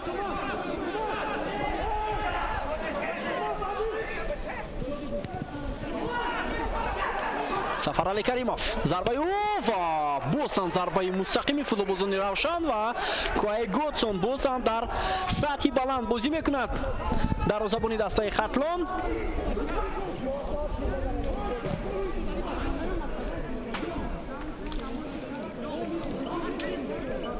бубинед ки чӣ гуна зарбаи хафнок зад Сафарали Каримов, вале дарвозабони дастаи Хатлон ин зарбаро воқеан ҳам хуб баргардонида тавонист. мо болотар гуфтем дӯстони арҷманд ки дастаи Равшан албатта солҳои 2012-2013 дар чемпионати Тоҷикистон натиҷаи хуб нишон дода буд ва ин даста дар ҳамон замон соли 2012 нехтараш дар 24 бозӣ 62 имтиёз ба даст овард ва чемпиони Тоҷикистон шуд соли 2012. баъдан ин корро соли 2013 ҳам онҳо такрор карданд ва албатта он замон ҳам рақобат бо дастаҳои дигари чемпионат махсусан Истиқлол, Регард ҳадас хеле пуршиддат буд. вале медонед ҳамон замон соли 2012 дар чемпионати Тоҷикистон Равшан зинаи дуюмро ба даст овард ва Регард зинаи дуюм, Истиқлол танҳо соҳиби зинаи сеюм шуд. Худоидод Узоқов ҳоло иваз мешавад дар ҳайати дастаи Хатлон. ба ҷои ӯ футболбози эҳтиётӣ ба майдон меояд. ин тағйирот чӣ дар пайдо шуд? Он қадар ҳолаташ хуб нест. Худоидод Узоқов ки мо болотар гуфтем ки ӯ осеб дошт ва дирӯз ҳам зери назорати табибон қарор гирифт ва танҳо субҳи имрӯз маълум шуд ки Худоидод Узоқов дар финал бозӣ карда метавонад. ба ин хотир сармураббӣ фикр мекунам ӯро иваз кард ва ба ҷои ӯ бозингари эҳтиётӣ футболбози рақами 29 Саидчо Бозоровро ба майдон овард.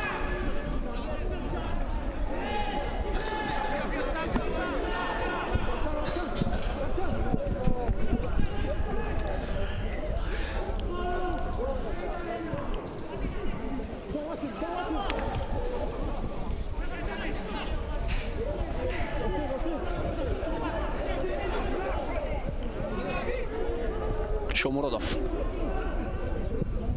Абдураҳмон Нозимов пасю ба канор, вале ноаниқ тӯб аз майдон берун мешавад. замоне ки Равшан дар ҷоми конфедератсия футболи Осиё бозӣ мекард, замоне ки дар чемпионати Тоҷикистон ҳам Равшан 2 сол пай ҳам медалҳои тиллоро ба даст овард, ҳамроҳ бо Регард ҳадас онҳо иштирокчии ҷоми Африка шуданд, вале ҳарду ҳам аз гурӯҳҳои худ баромада натавонистанд ва ҳоло як вазъияти хуб ҳам ҳаст барои бозингарони дастаи Хатлон, аммо нофаҳмии бозингарони Хатлон зиёд ба назар мерасад. Тони Бикатал, ҳуҷуми навбатии дастаи Хатлон, Сорбон Афғонов, биёед мутаваҷҷеҳ мешавем ба ҳуҷуми навбатии шогирдони Асадиддин Ҳабибуллоев. Гузариши Сорбон Афғонов пасю ва бенатиҷа. боз ҳам партоби дубора Ҳасан Рустамов тӯбро аз ҷаримагоҳ берун мекунад. Ҳусейн Нурматов, Равшан Азизов. зарба буд аз ҷониби ҳимоятгари маркази дастаи Хатлон, вале бенатиҷа.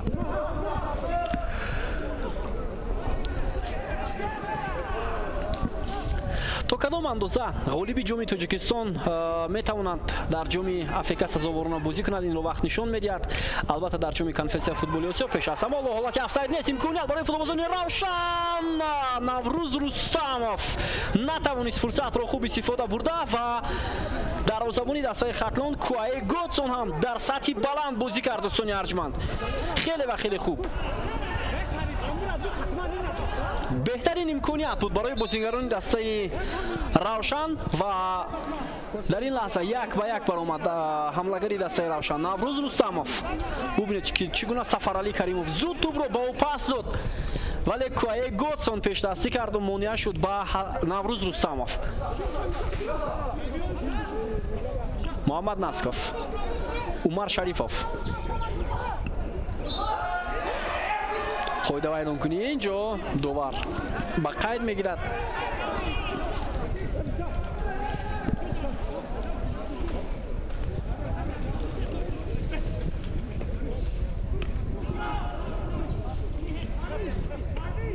Парфиз Боқиёхунов, Тони Бикатал, умар шарифов, вале шоди муродов тубро аз пои бозингарони хатлон гирифт. Далер шомуродов дар маркази майдон Сафарали Каримов, Ҳасан Рустамов, партоби ҳавои ӯ ба Шоди Муродов. Имконияти бисёр ҳам хуб барои футболбозони дастаи Равшан, вале чи аст? Пеналти инҷо ба дарвозаи Хатлон таъин мекунад довар ва воқеан ҳам ин ғазаби футболбозони дастаи Хатлонро хеле ва хеле зиёд менамояд. واقعا هم نگران هستم فوتبالبازان دستای خطلون. بیاید با لحظه تکرار متوجه میشویم. سعیدجو بازاروف که نوکک به میدان اومد رقابت کرد با شادی مرادوف و تا یک اندازه میتوانیم بگوییم که از پشت اینجا تله هم داد این بازیگر و حالت بسیار بحثناک. دوستان ارجمند دیگر شرح و توضیح اون فکر میکنم امکان ندارد. اینجا تنها با صلاحیت دوور و میتوانیم باز بگیم که چگونه حالت بود. اما نصر کبیرов با یاردمچی خود اینجا گوش میاندازد. دوری چهارم نصر کبیرов فوتبالبازان رو به نزد خود میخواند.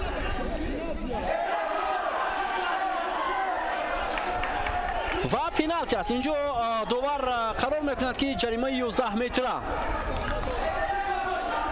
تمامی بازیگران دسته خطلون از این قراری برآورده دوبار راضی نیستند. نصرالله کبیرов دوباره بازی امروزه رفیق فیفا از شهر نورک در دقیقه 65 رقابت پنالتی تعیین میکند با دروازه خطلون. حالا در نزد توپ دلیر شامورودوف است. البته فوتبالبازان روشن هم بحث داشتند که دلیر باید ضربه را اجرا نکند، ولی او سرمربی رو باور کنونید که میتواند ضربه 11 متر رو اجرا کرده. اکنون باید بازیگران خطلون تنها امید خود را به دروازه‌بان کنند. کوای گوتسون که این سال بارها از ضربه های پنالتی هم هنری فوق‌العاده نشان داده بود. حالا میبینیم که حمایتگری دسته روشن دلیر شامورادوف مقابل کوای گوتسون چگونه ضربه را اجرا میکند. ضربه زده می شود. دلیر شامورادوف و حساب 1-0 روشن به پیش برآمد. دوستان ارجمند دلیر شامورادوف مؤلف گل دسته روشن از پنالتی گردید. خرسندی فوتبالبازان دسته روشن را حد و کنار ندارد. تمامی بازیگران خطلون باشند دوبار روی هوته کردند و فکر میکنم حالا اعتراض دارند با این قراری برآورده نصرالله کبیرов.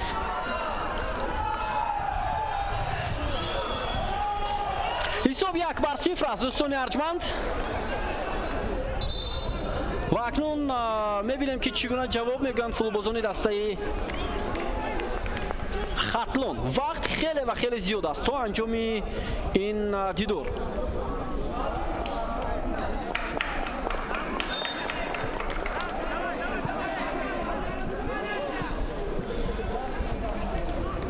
افغانوف، حسین نورماتوف،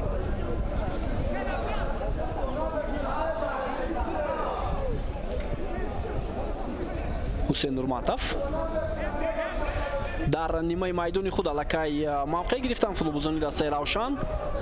محمد ناسکوف پرتابی هوایی او امیرجان فرخزاد نتوانست توپ را از نزد جریمهگاه بیرون کرده. پرتابی حسین نورماتوف، پرویز باقیاخانوف، عمر شریفов تلاش میکند. گزارش او از فوتبالبازان دسته روشن ضربه اجرا میشود. البته پرتاب بود اینجا و اوت با فایده فوتبالبازان دسته خطلون. تونی بیکتال و اینجا قاعده بازی رو سفرعلی کریمov ویران میکند. تغییر در حیاتی دسته روشن دوستان ارجمند بازیگر رقم 4 داوود رازیقov بازیگر خط حمایه به میدان میاد و او مظفر نظرov رو عوض میکند. حمایتگر این حال حمایتگر رو عوض مینماید. این سیمین تغییر در حیاتی دسته روشن در بازی امروز است.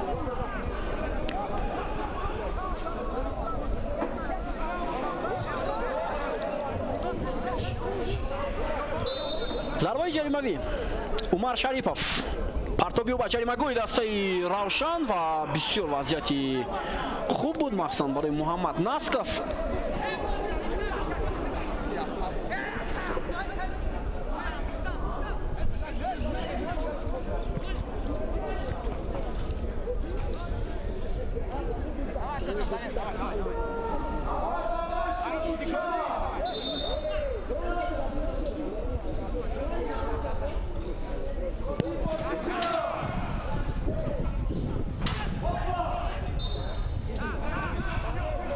равшан азизов ро аз пой меафтонад футболисти дастаи равшан.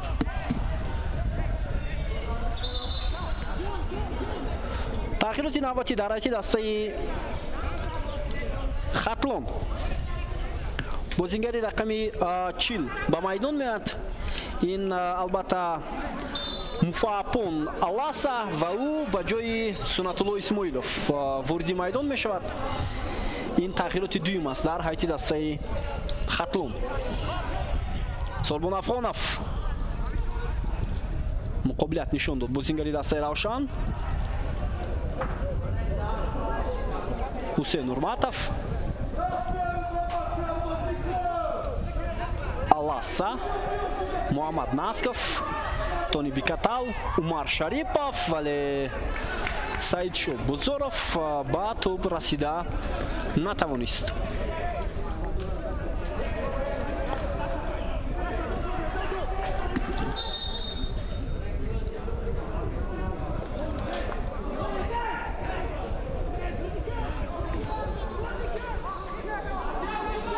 ба нафи футболбозони дастаи равшан.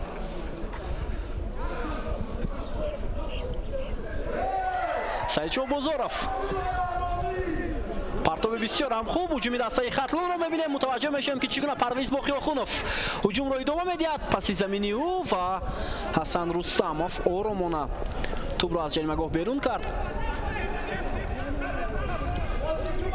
Муҳаммад Насков, пас ба марказ.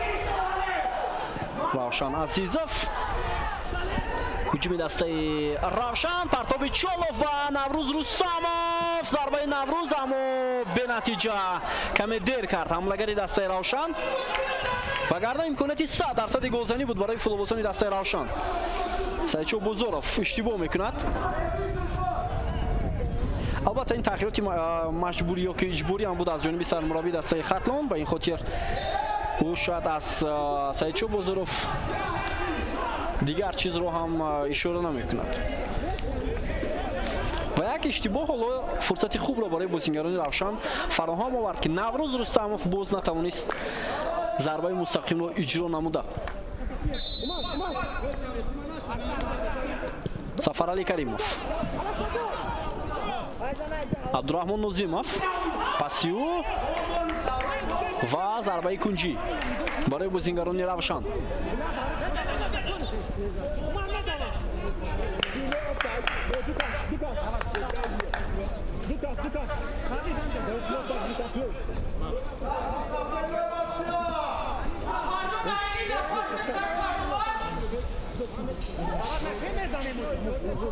Сафар Каримов,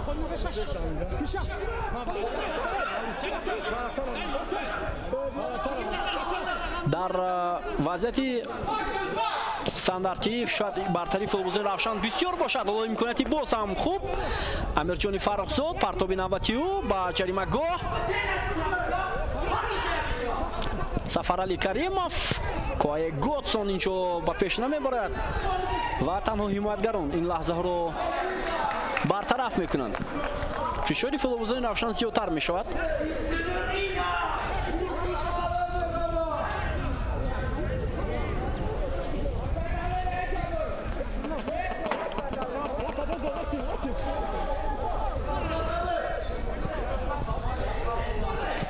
Далер Шомуродов, Сафарали Каримов дар қабати дуюм муваффақ шуд, аммо чандон не. Аласа дар маркази майдон, футболбози Кинав ба майдон омад дар ҳайати дастаи хатлон. Ҳусейн Нурматов,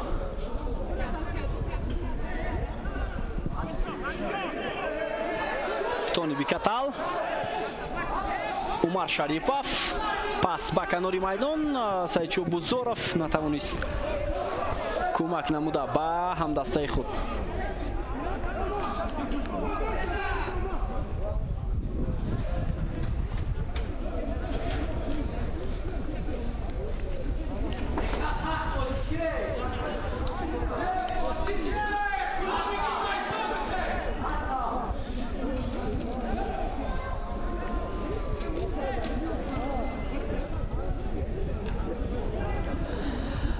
дастаи равшан албатта баъд аз он ки солҳои 2012-2013 дар чемпионати тоҷикистон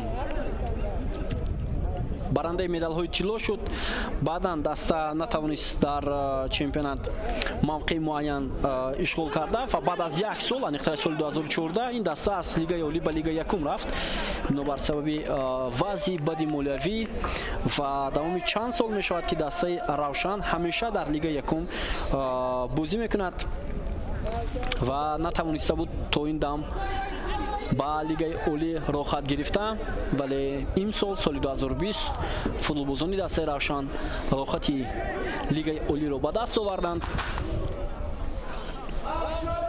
ва тавонистанд албатта ки соли 2021 дар лигаи олӣ байни 10 дастаи беҳтарини чемпионати Тоҷикистон ширкат кунад. Албатта аз лига якум боз дастаи дуюм ки рохатро ба даст овард ин бошгоҳи футболи Эсхат аз Хуҷанд аст. Аммо ин даста ҳоло бозӣ мекунад дар лигаи олӣ ё на, инро вақт нишон медиҳад, чун ин даста солҳои гузашта ҳам чунин рохатро дошт, аммо аз иштирок дар лигаи олӣ даст кашида буд.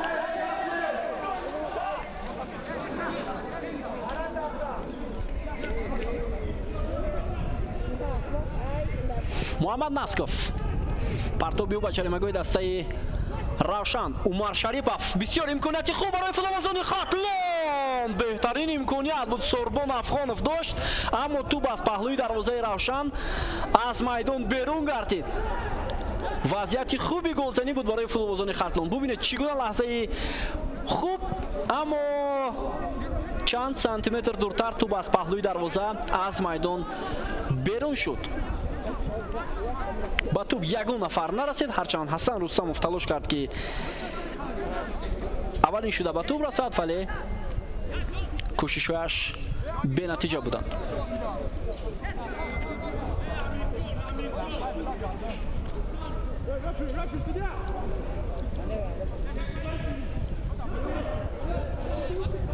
Далер Шомуродов. Шоди Муродов аут ба нафи футболбозони дастаи Хатлон. Аласа Тони Бикатал паси ноаниқ буд. Равшан Азизов, Ҳусейн Нурматов, Аласа, Муҳаммад Насков, Тони Бикатал ва бозам бо ҳамин услуб гузариш дорад аз футболбозони Равшан. камтар аз 13 дақиқаи дигар то анҷоми вақти асосӣ дӯстони арҷманд. Тони Бекатал ҳам чандон худро хуб эҳсос намекунад. Ман болотар гуфтам ки вазъи ӯ чандон хуб нест ва албатта дар ин маврид Аслиддин Ҳабибуллоев ҳам қабл аз бозӣ гуфт ки ду тан аз бозингарони асосии онҳо воқеан ҳам зери муолиҷаи табибон қарор доштанд қабл аз бозии финал.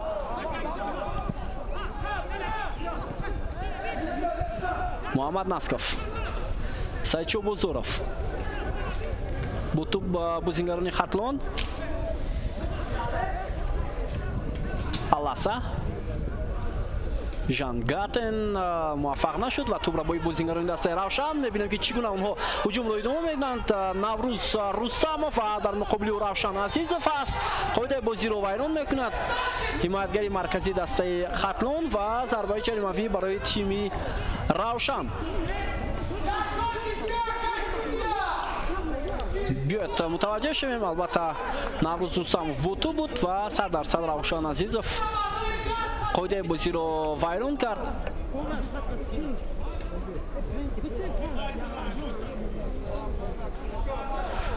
ҳоло зарбаи ҷаримавӣ имконияти хеле ҳам хуб барои бозингарони Равшан ва Сафарали Каримов дар назди тӯб. мебинем ки чӣ гуна зарбаро иҷро мекунанд. партоби Сафарали Каримов ба девори дифоии дастаи Хатлон бархӯрд. бозам Сафар. Тони хеле хуб бозӣ мекунад дар ин лаҳза ва бозам қоидаи бозӣ вайрон мешавад ва бозам аз ҷониби футболбозони Хатлон.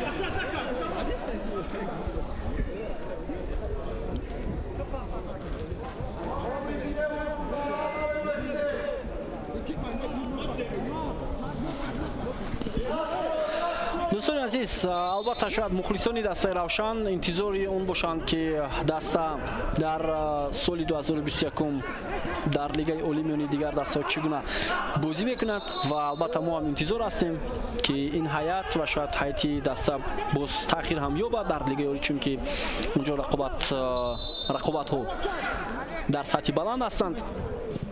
اول ضربه جریمه فلوزن روشن و البته با این حالتی که حالا روشن دارد شاید در لیگ عالی اونقدر توپ آورده نتواند، چون که وضع مالیوی دسته روشن بنهایت نگران کننده است. حالا امکانیت برای فوتبالبازان خطلان عمر شریپов و رستم ریزویف ضربه او رو برمیگرداند.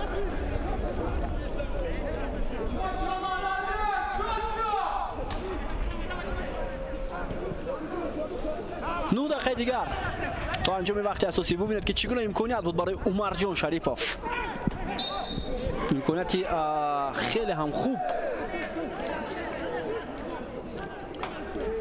در مرکز میدان حسین نورمتov را از پای افتاندن فوتبالبازان روشن و حالا ضربه جریمه‌ای برای بازیگران خطلان.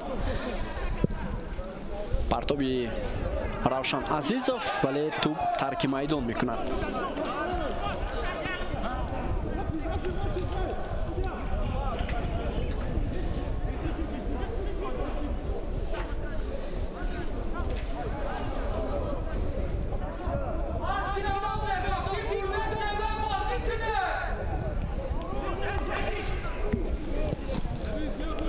ضربه حسن رستمov.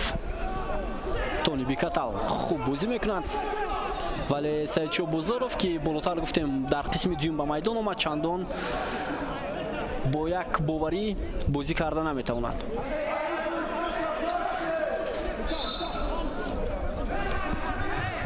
اینجا رستم ریزویف هم حالا در زمین خوابیده است و بعد از حساب 1-0 فوتبالبازان روشن زود وقت کشولی هم میکنند و این رو هم فکر میکنم داور باید با حساب گیرد.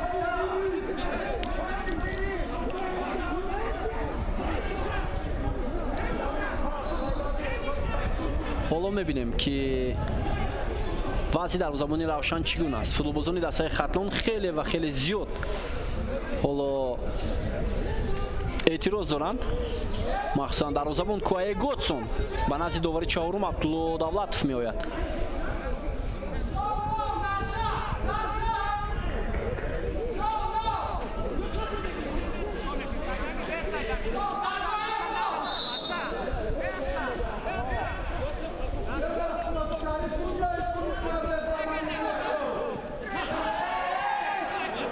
به نفع فوتبالبازان دسته خطلان.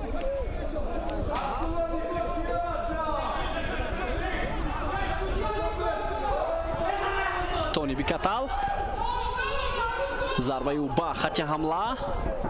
رستم ریزویف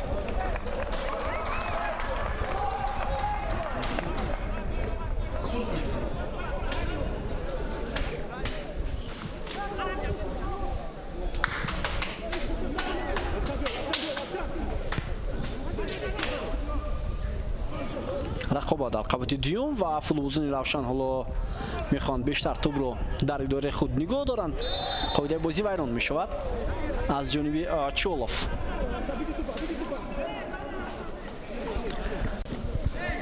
وقت خیلی و خیلی کم باقی مونده است. روشن نزدیک میشود برای پیروزی در این بازی که تنها یک ضربه تقدیر این رقابت رو میتواند حتی حل نموده. هرچند وقت است حالا امکانیت برای فوتبالبازان خطلان، بهترین امکانیت رو از دست دادند شاگردان اصلی بیبولوف.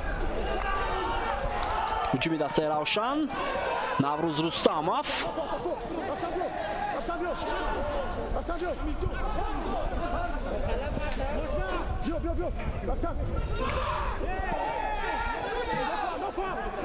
گزارش بسیار هم خوبی امیرجان فرخزاد ولی او قاعده بازی رو ویران میکند.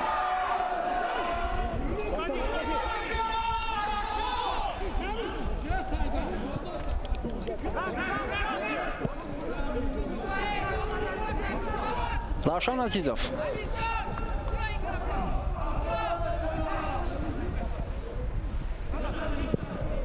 зарбаи Тони Бикатал ба хати ҳамла Муҳаммад Насков, Жан Гатен, фурсати хеле ҳам хуб, Саидшоҳ Бузоров, ҳоло ҳуҷуми дастаи Хатлон идома мекунад. Партоб ва бубинед ки чӣ гуна имконияти 100% голзанӣ барои футболбозони дастаи Хатлон, аммо Парвиз Боқиёхунов беҳтарин имкониятро аз даст дод. Ягон нафар ба ӯ халал намерасонид дар ин лаҳза. Бубинед чӣ гуна имконият буд. партоби Саидшоҳ Бузоров воқеан ҳам мувофиқ буд барои Парвиз Боқиёхунов.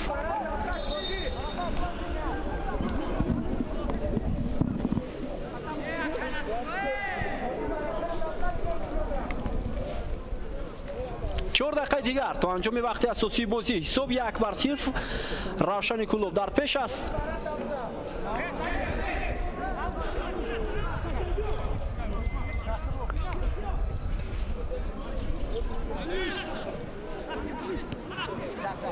Ҳасан Рустамов,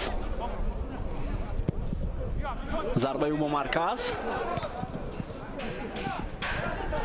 Сафарали Каримов,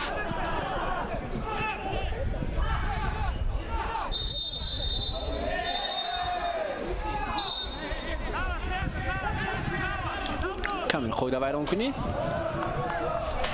тамоми бозигарони Хатлон ба ҳамла мераванд. зарбаи Равшан Азизов,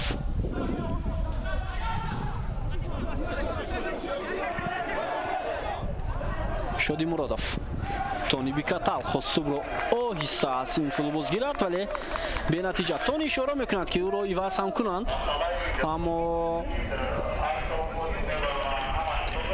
фикр мекунам дар чанд дақиқаи дигар ин футболбоз бояд бозӣ кунад дар майдон.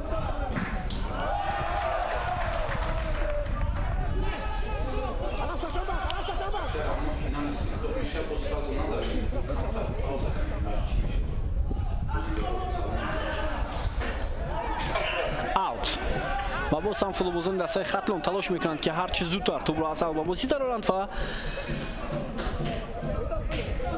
бозиро шурӯъ намоянд. вақт хеле ҳам барои дастаи Хатлон кам боқӣ мондааст. ба ин хотир онҳо фурсатҳоро бояд ҷӯё шаванд.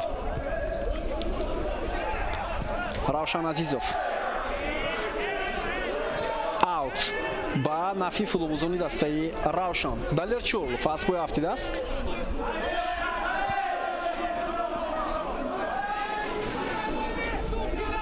ҳоло мебинем ки дар қабати дуюм чӣ гуна қоида вайронкунӣ буд. яъне инҷо муҳориба барои тӯб. шояд ягон амали ғайри қоида набуд, вале Далер Чорлов мебинем ки аз пои худ осеб гирифтааст.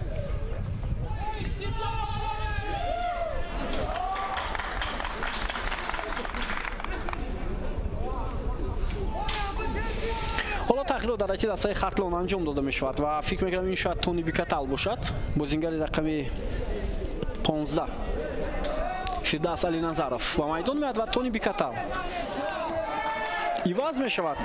ин ҳам ҳамон зарбаи пеналтие ки дар қисми дуюм иҷро шуд аз ҷониби Далер Шомуродов.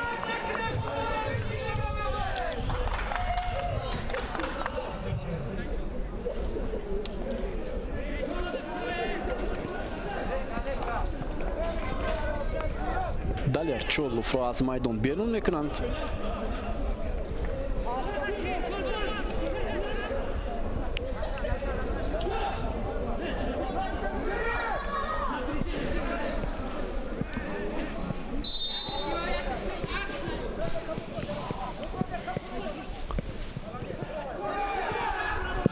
Равшан Азизов зарба мезанад. унҷо танҳо Парвиз Боқиёхунов аст. тағйироти навбатӣ дар райти дастаи Равшан. бозингари рақами 88 вориди майдон мешавад. футболбози хеле ҳам ҷавон Нехрус Салимзода ва ӯ Далер Чорловро иваз мекунад ки осеб гирифт чанде пеш. ҳуҷуми навбатӣ дастаи Хатлон.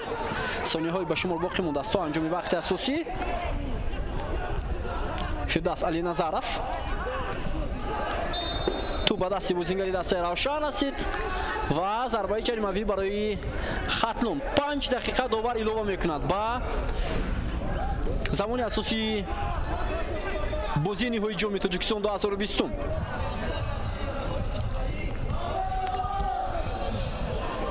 فردوس علی نظرов ضربه جریمه‌ای را اجرا میکنند و میبینیم که چگونه پرتابی او با جریمه‌گاه دسته روشن در قوت دیو موفق شدند فوتبالبازان ختلان، ولی ضربه بالاتر از دروازه از میدان بیرون شد. پرویز باقی‌خونوف بود.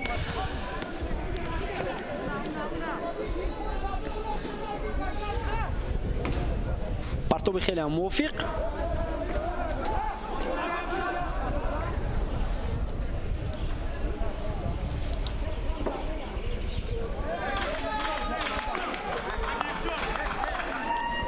اکنون در دقیقه ایلوگی هم شاید فوتبالبازان دسته روشن خط حمایه را بیشتر پرقوت‌تر میکنند، ولی اینجا در مرکز نوروز رستموف هم شاید کمی آسیب گرفت. پرتاب با خط حمله دسته ختلان اوت. کمتر از 4 دقیقه برای شاگردان اصلیدین حبیب‌الله وقت است. هجوم نوبتی دسته روشن عبدالرحمن نظیمов. امیرجان فرخزاد خود از پای افتید. نه، این بازیگر رقم 88 سال زاده بود.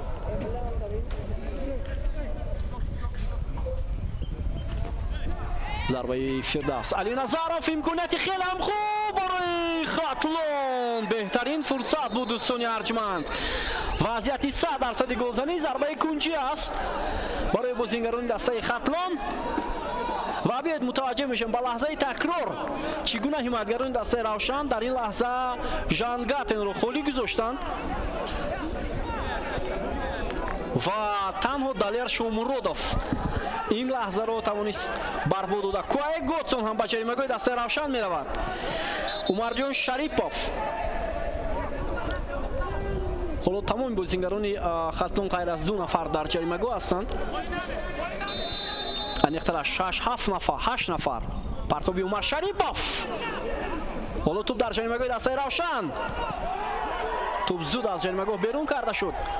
حسین نورماتوف هجوم ادامه دارد. فردوس علی نظرов گزارشی او از فوتبالبازان روشن به نتیجه به پایان میرسد. کوای گوتسون دیگر جانب دروازه‌اش نمیرود، هرچند 2 دقیقه دیگر وقت است.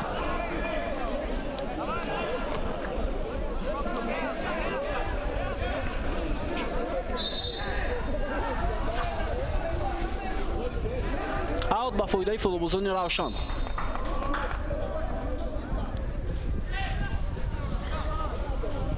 حسن رستموف اوت.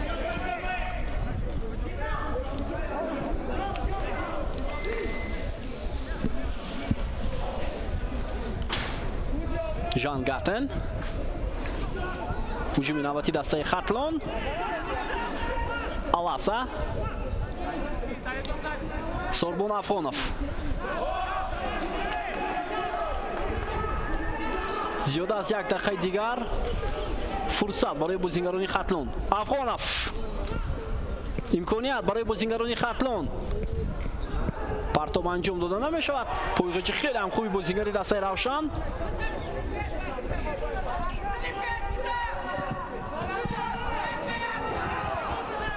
و اوت با فایده فوتبالبازان دسته روشن. تغییرات انجام داده می شود. تحت رقم 68 در ایتی دسته روشن بازیگر با میدان میاد. این البته امید بادالوف است و اون نوروز رستموف رو عوض میکند.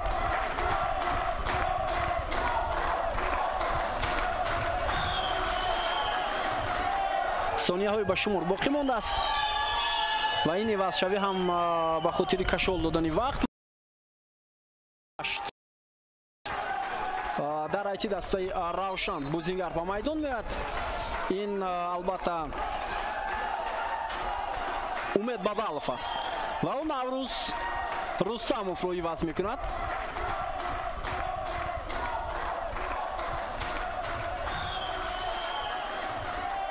сонияҳои ба шумор боқӣ мондааст ва ин ивазшавӣ ҳам ба хотири кашол додани вақт буд.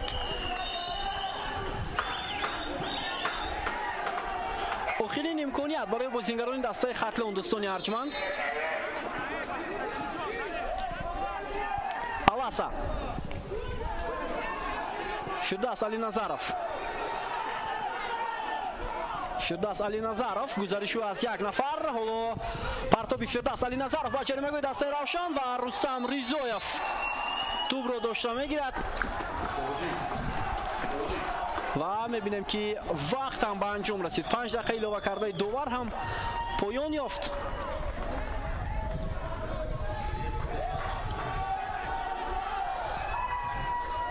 ҳасан Рустамов зарбаро аз ин мавқеъ иҷро мекунанд ва бозингарони эҳтиётӣ дастаи равшанситоди мураббиён омода ҳастанд ки ғалабаро ҷашн гиранд дар ин рақобат. корти зард ба ҳар ду бозингар, ҳам дарвозабон ва ҳам Ҳасан Рустамов. зарбаи Ҳасан Рустамов бозӣ идома дорад. ҳоло довар ҳам садои хуштакро баланд накардааст. охирин фурсат барои футболбозони хатлон. Сормон Афғонов дӯстони арҷманд аз канори майдон ва тӯб аз майдон берун мешавад ва фикр мекунам бо ҳамин тамом беҳтарин имкониятро Сормон Афғонов метавонист хуб истифода намояд, аммо муваффақ нашуд. ҳисоб 1-0. Равшани Шаҳри Кӯлоб дар финали ҷоми Тоҷикистон хатлонро аллакай шикаст дод ва барандаи ҷоми Тоҷикистон 2020 шуд.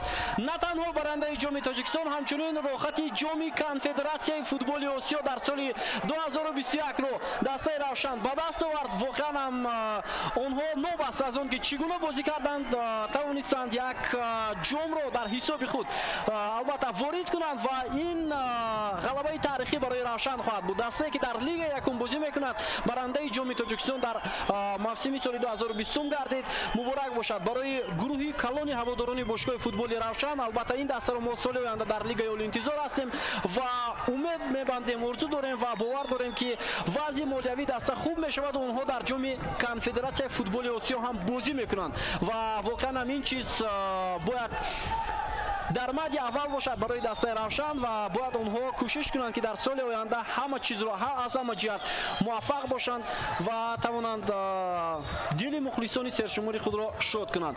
Воқеан ҳам дӯстони арҷманд як бозиеро дидем дар ҷоми Тоҷикистон дар финал ки ба фарқ аз бозиҳои дигар куллан тафовут дошт.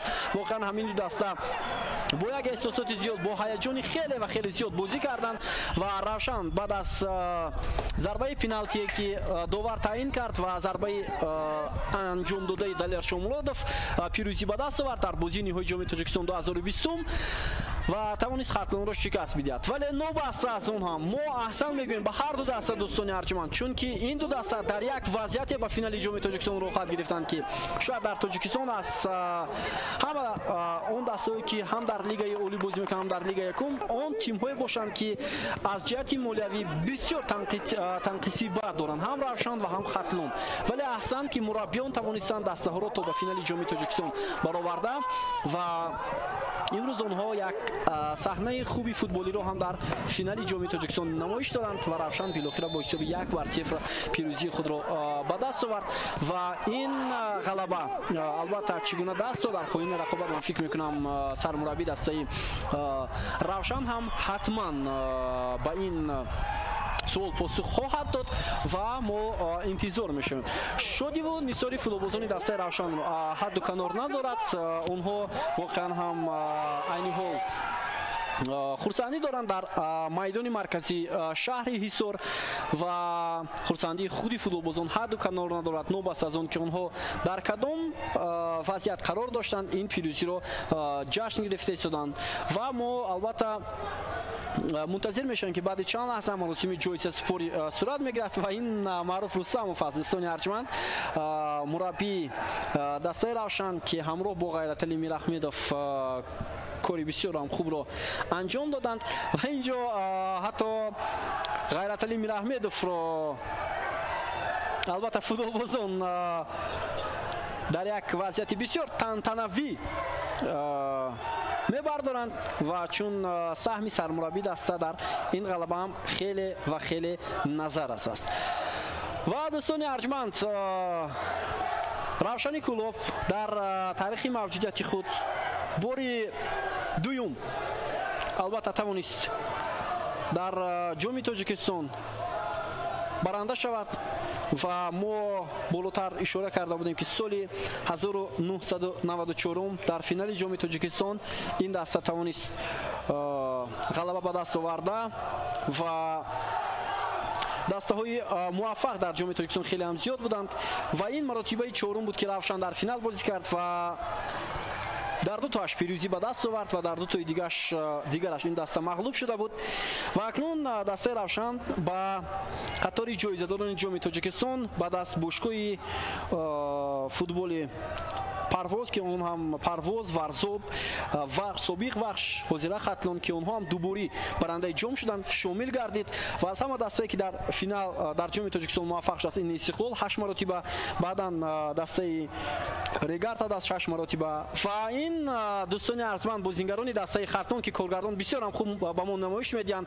Баъзе онҳо ашк мерезанд, махсусан Худойдод Узоқов ва чанд тани дигар, вале сармураббӣ онҳоро ором мекунад. Ман аҳсан мегӯям ба Аслиддин Абибуллоев, ба Меҳроб Заврубеков, ба тамоми бозингарони дастаи Хатлон ки дар вазъияти бисёр бади молиявӣ онҳо дар чемпионати Тоҷикистон бозӣ карданд то ба финали ҷоми Тоҷикистон баромаданд. Ин бисёр натиҷаи таърихӣ аст, ин бисёр дастоварди хуб аст барои дастаи Хатлон. ман аҳсан мегӯям ва бояд албатта чунин нафарони хайрхоҳ, чунин сарпарастоне ки дар шаҳри Бухтар шумораашон ман намедонам воқеан ҳам зиёд аст, ин дастаро аз ҷиҳати молиявӣ дастгирӣ кунанд. мо орзу дорем ки дар соли оянда онҳо албатта чунин иқдом мекунанд ва бубинед як маркази вилояти Хатлон, яке аз калонтарин шаҳрҳои ҷумҳурии шаҳри Бухтар, намедонам сарпарасто тоҷирон наметавонанд як дастаро аз ҷиҳати молиявӣ дастгирӣ карда. ин бисёр аламовар аст барои як мухлиси футбол, барои як ҳаводори футбол ки Хатлон ба ин гуна ҳолат рӯбарӯ аст ва махсусан ин чиз ҳатто ба Равшан дахл дорад ки наметавонад як соҳибкор пайдо шуда аз шаҳри Кулоб ки ин дастаро воқеан ҳам аз ҷиҳати молиявӣ дастгирӣ кунад. воқеан ҳам ман аҳсан мегӯям ба ҳар ду даста, ба Равшан, ба Хатлон ки то ҷои ман иттилоъ дорам 5-6 моҳ мешавад ки футболбозони Равшан бидуни музди маоши худ бозӣ карда истоданд дар майдон ва қаҳрамони лига якуми мавсими имсола шуданд ва барандаи ҷоми Тоҷикистон. аз ин дида ман фикр мекунам дастоварди назаррас шояд барои Равшан набошад. воқеан ҳам аҳсан ба ин даста, ба ситоди мураббионаш ки аз ин ҷиҳат дастаро тавонистанд ба натиҷаҳои дилхоҳ расонида. гузориши мустақим мо идома дорад дӯстони арҷманд ва баъд аз чанд лаҳза мо ишора кардем ки маросими ҷоизасупорӣ доир мешавад ба ҳар ду даста, ҳам ба дастаи Равшан ва ҳам ба дастаи Хатлон ва ҳоло исми беҳтарин бозингар ҳам муайян мешавад. агар аз дастаи ғолиб бошад ки беҳтарин бозингар мешавад, инро ҳам ҳоло муайян мекунанд ва фикр мекунам бозингарони беҳтарин дар дастаи Равшан зиёд буданд. агар аз дастаи ғолиб бидиҳанд беҳтарин бозингар, ман фикр мекунам онҷо номзадҳо хеле ҳам зиёд ҳастанд. Ҳасан Рустамов арзанда бозӣ кард, Сафарали Каримов воқеан ҳам арзанда буд ва Абдураҳмон Нозимов бозингароне буданд ки воқеан ҳам бо ҳунар ва маҳорати инфиродии худ як бори бисёр ҳам мушкилро ба пеш бурданд дар ин бозии ҳассос. Ғайраталӣ Мираҳмедов дӯстони арҷманд хурсандиаш ҳадду канор надорад, воқеан ҳам аҳсан ва муборакбод мегӯем сармураббии дастаи Равшан, футболбозони ин даста, тамоми ҳаводорони сершумори дастаи Равшанро ки интизори он ҳастанд ки Равшан дар соли оянда бозиҳои худро зуд дар лигаи олӣ баргузор кунанд ва албатта соли оянда фикр мекунам боз ҳам сатҳу сифати баргузории бозиҳо хубтар мешавад бо омадани Равшан ба лигаи олӣ ва аммо мутаассифона аламовар барои мо аст ки Регарта даст дар соли оянда дар лигаи олӣ нест. ин бисёр ҳам аламовар аст, яке аз серҷоизатарин бошгоҳҳои футболи мамлакат ва вақт нишон медиҳад ки дар соли оянда чӣ гуна албатта бозиҳо баргузор мешаванд.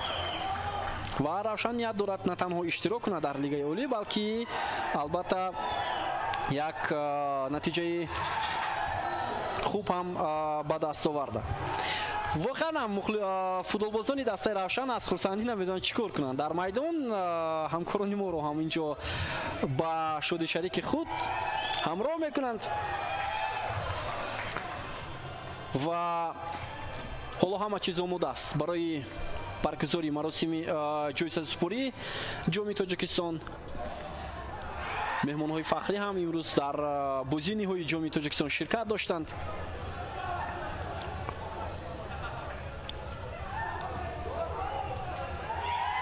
дастаи равшан дӯстони арҷманд дар даврони соҳиби истиқлолии кишвар албатта ду карат чемпиони тоҷикистон солҳои 2012-2013 ва акнун ду карат барандаи ҷоми тоҷикистон шуд.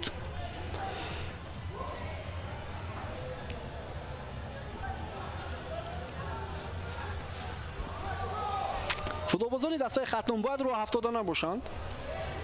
аҳсан ба ҳар як бозингари дастаи хатлон ман ҳатто дар барномаҳое ки доир ба чемпионати тоҷикистон омода мекунем ҳамеша иброз менамудем ки дар ҳайати дастаи хатлон на танҳо як нафар балки онҷо ҳатто 6-7 нафар футболбозоне ҳастанд ки арзандаи ҳунарнамоӣ дар тими миллӣ ҳам ҳастанд ва албатта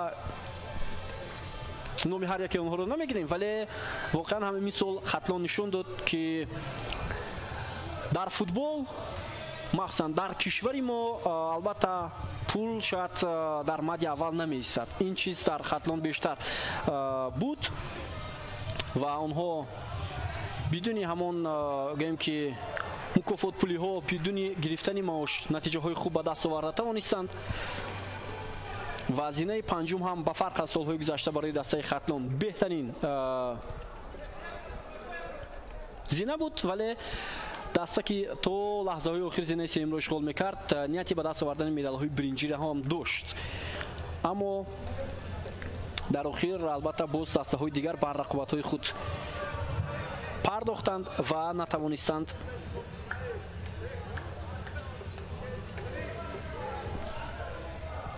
дар мавқеи сеюм қарор гирифта.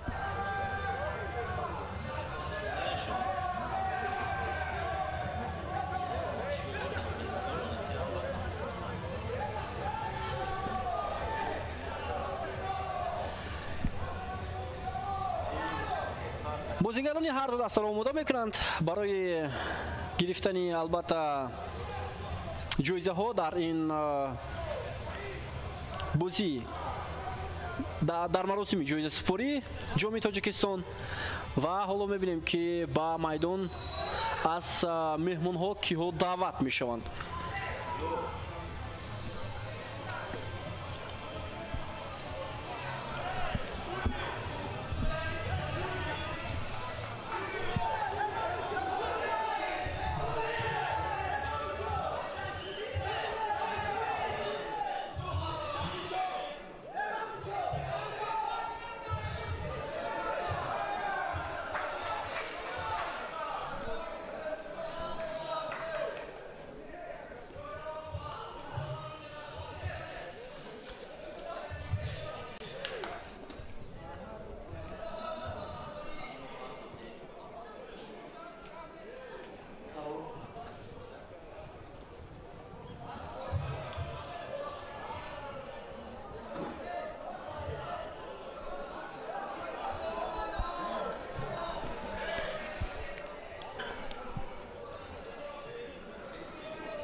دوستان ارجمند، اینجا در ورزشگاه مرکزی شهر حصار نایبون پرزیدنت فدراسیون فوتبال ترکستان علیشیر رونو و دلشاد جورازاده، همچنین چمپیون بازی‌های المپی ریو د ژانیرو 2016 دلشاد نظرов و همچنین اعضای کمیته فدراسیون فوتبال تاجیکستان баротали حمیدزاده قرار دارند و اینچنین دیرکتور گنرالی لیگ ملی فوتبال تاجیکستان سایولی شوقربانов меҳмонҳои албатта маросими ҷоизасупорӣ ки ҷоизаҳоро ба дастаи хатлон ва бошгоҳи футболи равшан ва ҳамчунин ба ҳайати доварон месупоранд. ва акнун ҷоиза ба доварон дода мешавад. бо роҳбари Насрулло Кабиров, рефери ФИФА аз шаҳри Норак, Акмал Буриев, Хусрави Сидиқзод ва Абдулло Давлатов ҳайати доварон дар бозии ниҳои ҷоми Тоҷикистон фаъолият бурданд. ва ҳоло тӯҳфаи ходиравӣ аз ҷониби Федератсияи футболи Тоҷикистон ба ҳайати доварон дода мешавад. албатта ҷоизаҳоро баротали ҳомидзода, اعضای کمیته فدراسیون فوتبال تاجیکستان تقدیم میکنند.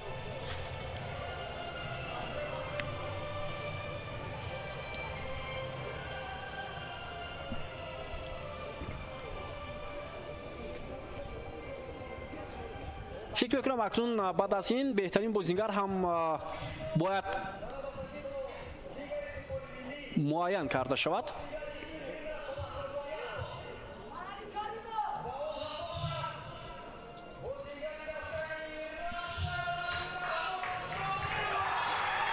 و بهترین بازیگری البته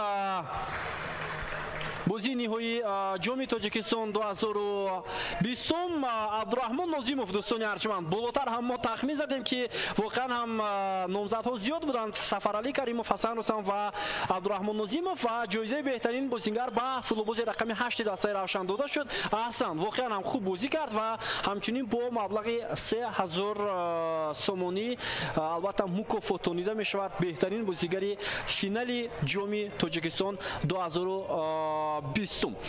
و اکنون دوستان ارجمند دسته خطلون با مدال های نقره جام تاجیکستان 2020 مکافاتانیده می شود.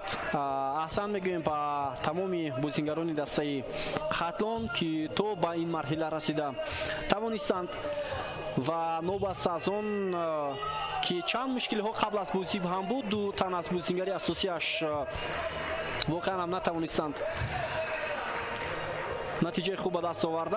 و حالا با شادی مرادوف هم جایزه مخصوص از جانب فدراسیون فوتبال تاجیکستان تقدیم کرده می شود.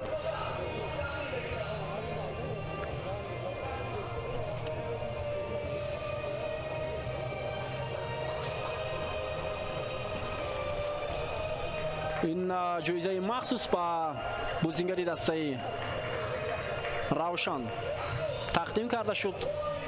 Шоди Муродов, футболбози рақами 58 ва ҳоло ба бозигарони дастаи хатлон дӯстони арҷманд ҷоизаҳои ифтихорӣ тақдим карда мешавад. дастаи ҷавон, дастае ки бо як назму низом, бо як сарбаландӣ нобаст аз мушкилиҳои ҷой дошта арзанда то ба ин марҳила расид ва танҳо албатта як гол ғолибиятро ба дастаи равшан баргардонид. Сурбон Афонов, Сунатулло Исмоилов, Фирдавс Алиназаров, Ҳусен Нурматов, Худойдод Узоқов ки дар қисми дуюм бо сабаби бемориаш албатта бозӣ карда натавонист ва воқеан ҳам барои ӯ шояд аламовар ҳам бошад. Равшан Азизов, Муҳаммад Насков, ҳамчунин бозигарони дигар, бозигарони эҳтиёти Сафиялло Назарзода,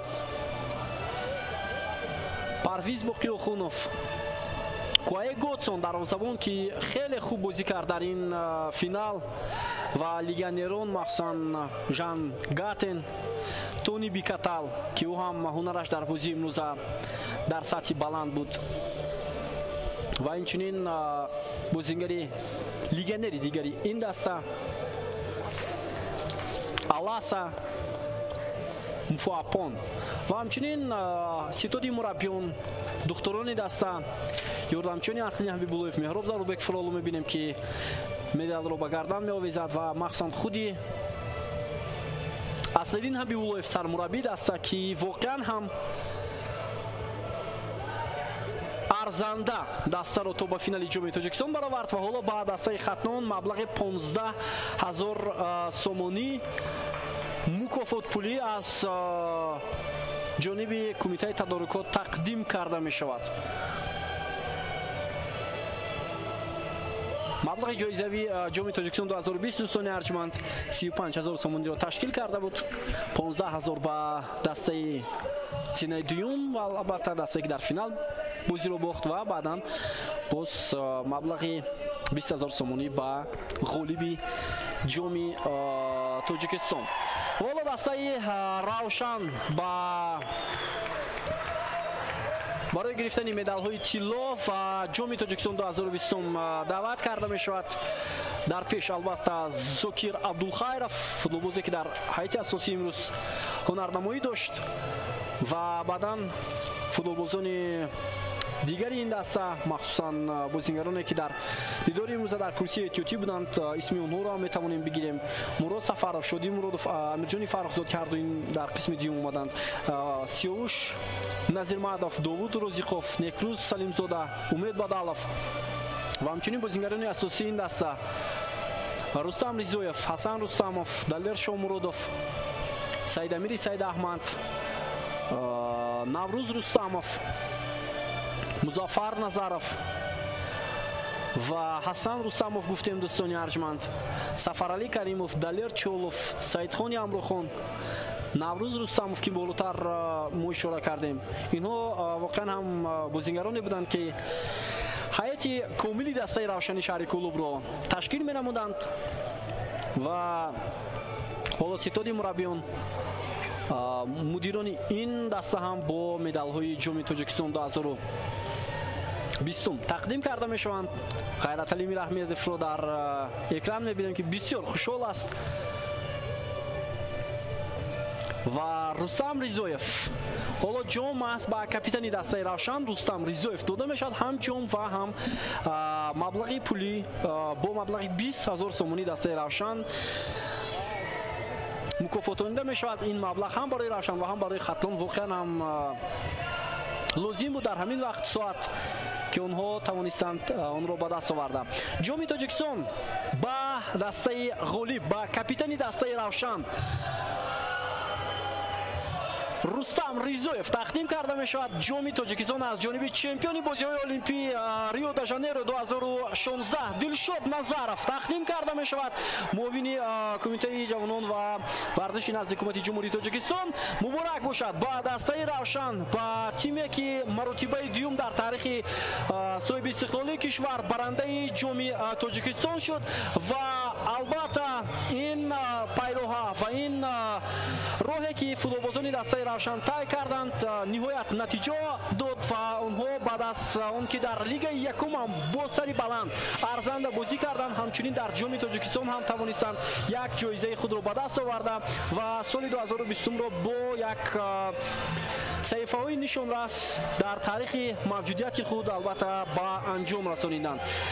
ба Равшан барор мехоҳем дӯстони арҷманд бошад ки дар соли 2021 кори онҳо дар чемпионати Лигаи Олии Тоҷикистон махсусан дар ҷоми Тоҷикистон дар ҷоми Конфедератсияи футболи Осиё омад кунад ва мо орзу мекунем ки Равшан ҳарчанд аллакай натиҷаҳои хубро дар майдонҳои сабзи кишвар ба даст овардааст, орзу дорем ки дар ҷоми Конфедератсияи футболи Осиё боз натиҷаҳои хубтару беҳтар ба даст оварда. Барор мехоҳем ба дастаи Равшан, ба мухлисони сершумори ин тим албатта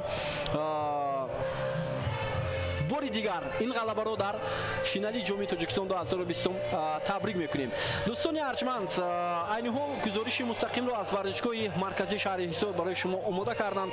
ҳайати калони гурӯҳи техникиву эҷодӣ шабакаи варзиш ва фикр мекунам аз бозии дастаи Равшан ва Хатлон як ҳаловат ҳам бурдед. бо шумо будам Шорӣ Бобохол Муродзода. сеҳатманду пирӯз бошед.